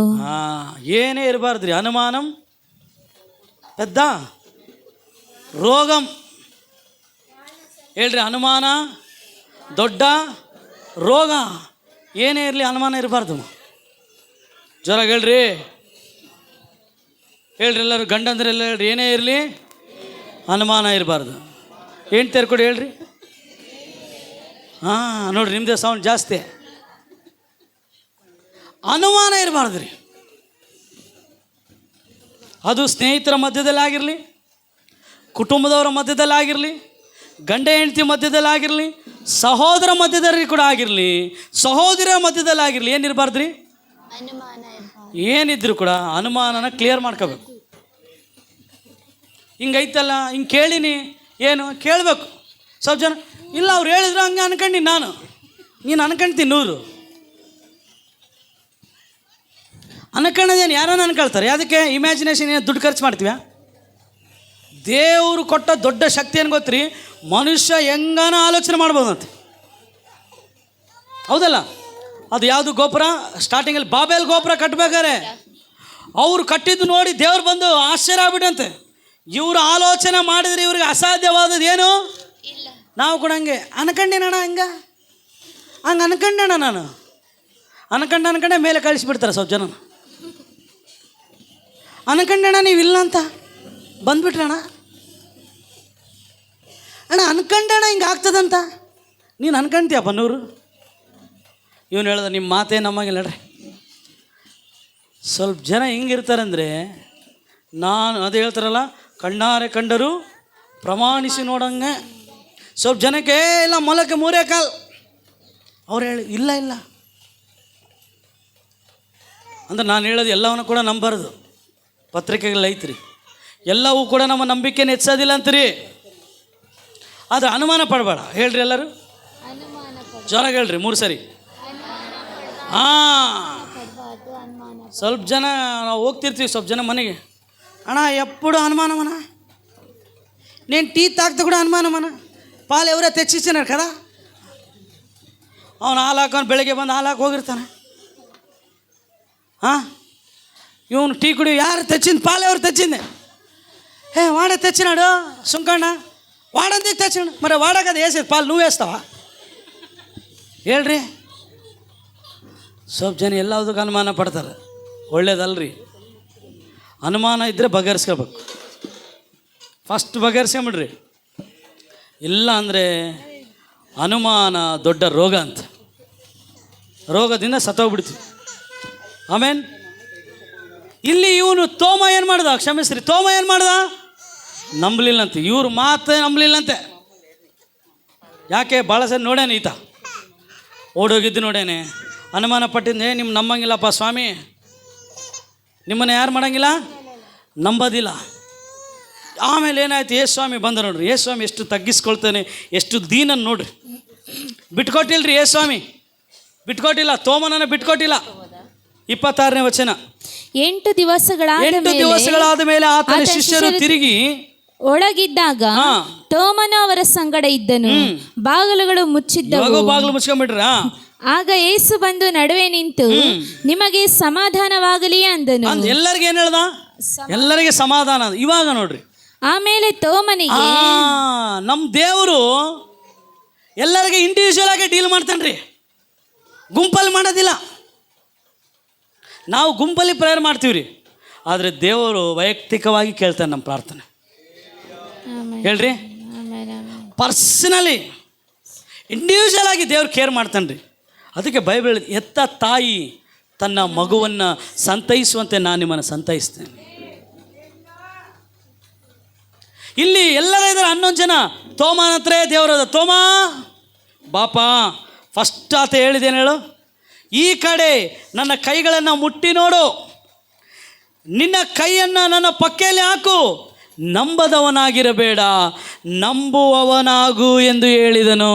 ಹಲ್ಲೆಲೂಯಾ. ನಂಬದವನಾಗಿರಬೇಡ, ಏನಾಗು ಹೇಳ್ರಿ, ಏನಾಗು. ಮಾರ್ತಳು ಕೂಡ ನಂಬಲಿಲ್ಲ. ಲಾಜರ್ ಎದ್ದು ಬರ್ತಾನಮ್ಮ, ಬೇಡ ಏಸಪ್ಪ, ನಾತ ಹುಟ್ಟೈತೆ. ಯೇಸ್ವಾಮಿ ಹೇಳ್ದ, ನೀನು ನಂಬಿದ್ರೆ ದೇವರ ಮಹಿಮೆ ಕಾಣ್ತಿ. ಯೇಸ್ವಾಮಿ ಪೇತ್ರನಿಗೋಸ್ಕರ ಏನು ಪ್ರಾರ್ಥನೆ ಮಾಡಿದ ಗೊತ್ತರಿ? ಅವನು ನಂಬಿಕೆ ನೋಡ್ರಿ, ಬ್ಯೂಟಿಫುಲ್ ಪ್ರಾರ್ಥನೆ ರೀ. ಯೇಸ್ವಾಮಿ ಪೇತ್ರನಿಗೋಸ್ಕರ ಏನು ಮಾಡಿದ ಪ್ರಾರ್ಥನೆ? ಲೂಕ 22:32 ಹೋದ್ರಿ. ಯೇಸು ಪೇತ್ರನಿಗಾಗಿ ಏನಂತ ಪ್ರಾರ್ಥನೆ ಮಾಡ್ದ? ಇಲ್ಲಿ ತೋಮನಿಗೆ ಯೇಸ್ವಾಮಿ ಏನು ಹೇಳ್ತಾ ಇದ್ದಾನೆ? ಆದರೆ ನಿನ್ನ ನಂಬಿಕೆ ಕುಂದಿ ಹೋಗಬಾರದೆಂದು ನಾನು ನಿನ್ನ ವಿಷಯದಲ್ಲಿ ದೇವರಿಗೆ ವಿಜ್ಞಾಪನೆ ಮಾಡಿಕೊಂಡೆ. ಕೇಳ್ರಿ, ಯೇಸ್ವಾಮಿ ಏನಂತ ಪ್ರಾರ್ಥನೆ ಮಾಡ್ದ ಪೇತ್ರನಿಗೆ? ನಿನ್ನ ನಂಬಿಕೆ ಕುಂದಿ ಹೋಗಬಾರ್ದು. You should not fail in your faith. ನಿನ್ನ ನಂಬಿಕೆಯಲ್ಲಿ ನೀನು ವಿಫಲನಾಗಬಾರ್ದು. ಹೇಳ್ರಿ, ಯೇಸ್ವಾಮಿ ಏನೋ ಬರಲಿಯಪ್ಪ, ಪೇತ್ರನ ಶಕ್ತಿ ಬರಲಿ, ಅದು ಬರಲಿ ಅಂತ ಪ್ರಾರ್ಥನೆ ಮಾಡಲಿಲ್ಲರಿ. ಅವನು ನಂಬಿಕೆಯಲ್ಲಿ ಬಿದ್ದೋಗ್ಬಾರ್ದಂತ ಪ್ರಾರ್ಥನೆ ಮಾಡ್ದ. ಆಮೇನ್. ಯೇಸ್ವಾಮಿ ಪ್ರಾರ್ಥನೆಗೆ ಉತ್ತರ ಸಿಕ್ತು ಬಿಡ್ರಿ. ಆಮೇಲೆ ಆತ ಹತಸಾಕ್ಷಿಯಾಗಿ ಸತ್ತ, ತಲೆ ಕೆಳಗಾಗಿ ಕಾಲು ಮೇಲೆ ಮಾಡಿ ಆತನನ್ನು ಕೂಡ ಏನು ಮಾಡಿದರು? ಶಿಲ್ಬೆಗೆ ಹಾಕಿದ್ರು. ಆತ ಬದುಕಿದರಿ. ಇವಾಗ ಯೇಸ್ವಾಮಿ ತೋಮನಿಗೆ ಏನು ಹೇಳ್ತಾ ಇದ್ದಾನೆ? ನಂಬದವನಾಗಿರಬೇಡ, ನಂಬುವವನಾಗಿರು. ಪ್ರಿಯರೇ, ನಂಬಿಕೆ ಇಲ್ಲದೆ ನಾವು ದೇವರನ್ನು ಮೆಚ್ಚಿಸಲು ಅಸಾಧ್ಯ. ದೇವರ ಬಳಿಗೆ ಬರುವವನು ದೇವರು ಇದ್ದಾನೆ, ತನ್ನನ್ನು ಹುಡುಕುವವರಿಗೆ ಪ್ರತಿಫಲವನ್ನು ಕೊಡುತ್ತಾನೆ ಅಂತೇಳಿ ನಂಬೋದು ಭಾಳ ಪ್ರಾಮುಖ್ಯ ರೀ. ಆ 4 ಜನ ಪಾರ್ಶ್ವವಾಯು ರೋಗಿ ಹೊತ್ಕೊಂಡ್ಬಂದರು. ಯೇಸ್ವಾಮಿ ಅವ್ರ ಪ್ರಯಾಸ ನೋಡಿಲ್ರಿ. ಅಬ್ಬಬ್ಬಬ್ಬಬ್ಬ ಎಷ್ಟು ಕಷ್ಟಪಡ್ತಿದ್ರಪ್ಪ, ಮಾಳಿಗೆ ಮೇಲೆ ಎತ್ತಾರಪ್ಪ. ಕಷ್ಟ ನೋಡಲಿಲ್ಲ, ಪ್ರಯಾಸ ನೋಡಲಿಲ್ಲ. ಯೇಸು ಅವರ ನಂಬಿಕೆ ನೋಡಿದರಿ. ಯೇಸು ನಿನ್ನ ಹೊರಗಿನ ತೋರಿಕೆಯನ್ನು ನೋಡೋದಿಲ್ಲ, ನಿನ್ನ ಹಿನ್ನೆಲೆಯನ್ನು ನೋಡೋದಿಲ್ಲ. ನೀನು ಬೆಳ್ಳಗಿದೆಯಾ, ಕಪ್ಪಗಿದೆಯಾ, ನೀನು ವಿದ್ಯಾವಂತನ ಅವಿದ್ಯಾವಂತನ ನೋಡೋದಿಲ್ಲ, ನಿನ್ನ ಜಾತಿ ಕುಲ ನೋಡೋದಿಲ್ಲ, ನಿನಗೆ ಮನೆ ಐತಾ ಮನೆ ಇಲ್ಲ ನೋಡೋದಿಲ್ಲ. ಯೇಸು ನಿನ್ನ ನಂಬಿಕೆಯನ್ನು ನೋಡ್ತಾನೆ. ಯೇಸು ನಿನ್ನ ನಂಬಿಕೆಯನ್ನು ನೋಡ್ತಾನೆ. ಅದಕ್ಕೆ ದೇವರು ಯೇಸು ತೋಮನಿಗೆ ಹೇಳಿದ, ತೋಮನೇ, ನಂಬದವನಾಗಿರಬೇಡ, ನಂಬುವವನಾಗಿರು. Hallelujah, hallelujah. ಇದೇ ತೋಮ ಏನು ಹೇಳ್ದ ಗೊತ್ತಾ? ಬರ್ರಿ, ಲಾಜರು ಮಲಗೇನೆ, ಆತನು ಸತ್ತೋಗಿಲ್ಲ ಅಂದರೆ ಈ ತೋಮ ಏನು ಹೇಳ್ದ? ಬರ್ರಪ್ಪ, ನಾವು ಕಡೆ ಯೇಸ್ವಾಮಿ ಜೊತೆಗೆ ಹೋಗಿ ಸಾಯೋಣ ಅಂತ ಹೇಳ್ದ. ಅವ್ರು ಹೇಳಿದ್ರು, ಸ್ವಾಮಿ, ಯಹೂದ್ಯರು ಅಲ್ಲಿ ಕಲ್ಲೊಡೆದು ನಿನ್ನ ಸಾಯಿಸ್ಬೇಕೆಂದಿದ್ದಾರಪ್ಪ, ಬೇಡ ಅಲ್ಲಿಗೆ ಹೋಗೋದಂದ್ರೆ. ಯೇಸ್ವಾಮಿ ಹೇಳ್ದಲ್ಲ ಹೋಗೋಣ ಅಂದ್ರೆ. ಅವ ಪೇತ್ರನ ಹೇಳ್ದ, ಬರೀ ಈತನ ಜೊತೆಗೆ ಹೋಗಿ ನಾವೇನು ಮಾಡೋಣ? ಸಾಯೋಣ. ನಂಬಿಕೆ ಇದ್ದಿಲ್ಲ ಅವನಿಗೆ ಅಲ್ಲಿಂದ. ಯೇಸ್ವಾಮಿಯ ಸತ್ತಂತ ಲಾಜರ್ನ ಎಬ್ಬಿಸ್ತಾನೆ ಅಂತೇಳಿ ಏನಿಲ್ಲ ನಂಬಿಕೆಯಲ್ಲಿ. ಇವಾಗ ಕೂಡ ಏನಿಲ್ಲ. ಅಮ್ಮ, ಸಣ್ಣದರಲ್ಲೇ ನಿನ್ನ ಆತ್ಮಿಕ ಜೀವಿತದಲ್ಲಿ ಏನಾದರೂ ತಪ್ಪುಗಳಿದ್ರೆ ಕಟ್ಕೊಂಬಿಡು. ಅದು ದೊಡ್ಡದಾಗ ಬಿಟ್ಟರೆ ಬದಲಾಗೋದು ಭಾಳ ಡೇಂಜರ್, ಭಾಳ ಕಷ್ಟ ಆಗ್ತದೆ. ಅವಾಗಲೇ ತೋಮ ಏನಾದರೂ ನಂಬಿಕೆಯಲ್ಲಿ ಬೆಳೆದು ಬಿಟ್ಟಿದ್ದಿದ್ರೆ, ಯೇಸು ಸ್ವಾಮಿ ಮಾತುಗಳನ್ನು ನಂಬೋದ್ರಲ್ಲಿ ಅವನು ಬೆಳೆದು ಬಿಟ್ಟಿದ್ರೆ, ಯೇಸು ಸ್ವಾಮಿ ಪುನರುತ್ಥಾನನಾಗಿ ಎದ್ದ ಮೇಲೆ ಕೂಡ ಅವನು ಅನುಮಾನ ಪಡ್ತಿದ್ದಿಲ್ಲ, ನಂಬ್ತಾ ಇದ್ದ. ಶಿಷ್ಯರು ಹೇಳಿದ್ರು, ಯೇಸು ಸ್ವಾಮಿ ನಾವು ನೋಡಿವಪ್ಪ, ಆತನ ಕೈಗಳಿಗೆ ಮೊಳೆ ಹೊಡೆದಿರಲ್ಲ, ಆ ಒಂದು ಗಾಯಗಳನ್ನು ನೋಡಿವಿ, ಪಕ್ಕೆಯಲ್ಲಿ ನೋಡಿವಿ ಅಂದರೆ ಆತ ನಂಬಿಲ್ಲ. ಕಾರಣ, ಈ ಪ್ರಾಬ್ಲಮ್ ಯಾವಾಗಿತ್ತು? ಇವಾಗಲ್ಲ, ಆವಾಗಲಿಂದನೇ ಇತ್ತು. ಅವಾಗೇ ಅದಕ್ಕೆ ಮಲ ಮಚ್ಚಿಬಿಟ್ಟಿದ್ರೆ ಗುಣ ಆಗಿಬಿಡ್ತಿತ್ತು. ನಮ್ಮ ಆತ್ಮಿಕ ಜೀವಿತದಲ್ಲಿ ಕೂಡ ಚಿಕ್ಕದಿದ್ದಾಗಲೇ ಅದಕ್ಕೆ ಮಲ ಮಚ್ಚಿ, ಯಾವ ಮಲಮು? ದೇವರ ವಾಕ್ಯ, ಪ್ರಾರ್ಥನೆ ಎನ್ನುವಂಥ ಔಷಧವನ್ನು ಹಚ್ಚಿ ನಾವೇನು ಮಾಡ್ಕೊಳ್ಬೇಕ್ರಿ? ಕಟ್ಕೊಳ್ಬೇಕು. ಇಲ್ಲ ಅಂದರೆ ಅದು ಕ್ಯಾನ್ಸರ್ ಆದಮೇಲೆ ಯಾರೇನು ಮಾಡೋಕ್ಕಾಗೋದಿಲ್ಲ. ಆಮೇನ್. ತೋಮ ಅನುಮಾನ ಪಟ್ಟ, ಆದರೂ ಯೇಸು ಸ್ವಾಮಿ ಕೃಪಾಳು ರೀ. ಆತನೇನು ಹೇಳ್ದ? ನಂಬದವನಾಗಿರಬೇಡ, ನಂಬುವನಾಗು. ತಗೋ, ನಿನ್ನ ಬೆರಳನ್ನು ನನ್ನ ಕೈಯಲ್ಲಿ ಹಾಕು, ನನ್ನ ಪಕ್ಕೆಯಲ್ಲಿ ಹಾಕಪ್ಪ ಅಂದ. ಆವಾಗ ತೋಮ ಏನು ಹೇಳಿದ ಗೊತ್ತರಿ? ನನ್ನ ಸ್ವಾಮಿ, ನನ್ನ ದೇವರು ಎಂದು ಹೇಳಿದನು. ಅವಾಗ ಅರಿಕೆ ಮಾಡದಂತೆ, ಈತ ನನ್ನ ದೇವರು ಅಂತೇಳಿ.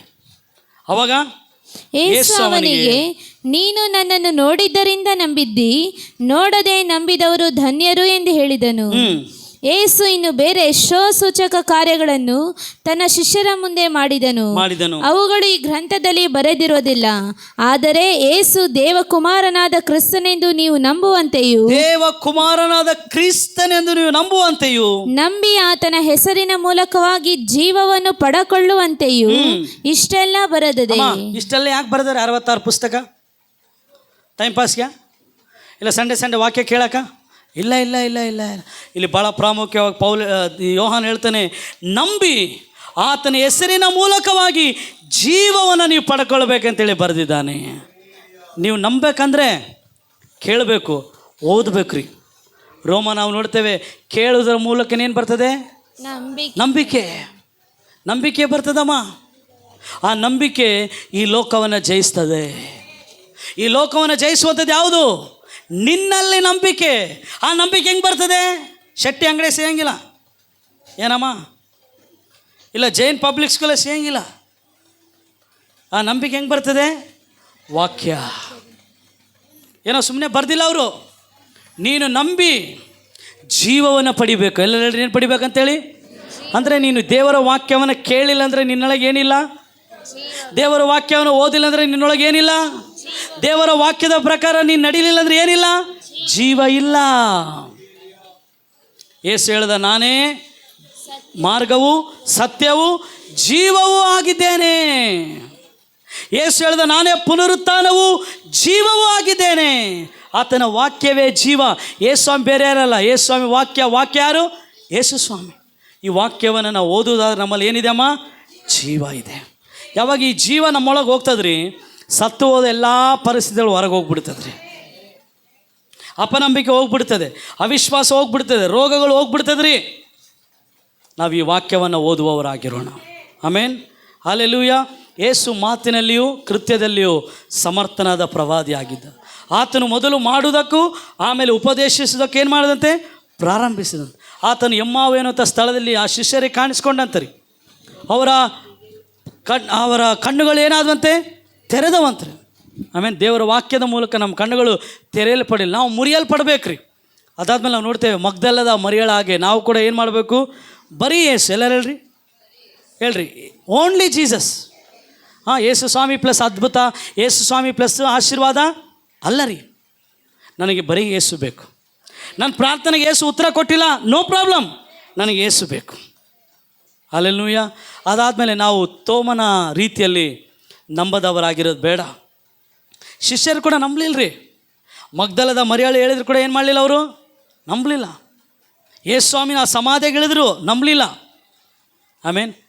ಆದರೆ ನಾವು ತೋಮನಂತೆ ಇರೋದು ಬೇಡ, ನಾವು ನಂಬುವವರಾಗಿರೋಣ. ಆಮೇನ್. ಈ ವಾಕ್ಯವನ್ನು ಓದೋದ್ರ ಮೂಲಕ ನಮ್ಮಲ್ಲಿ ಏನು ಬರ್ತದಂತೆ? ನಾವು ನಂಬುತ್ತೇವೆ, ಜೀವ ಬರ್ತದಂತ್ರಿ.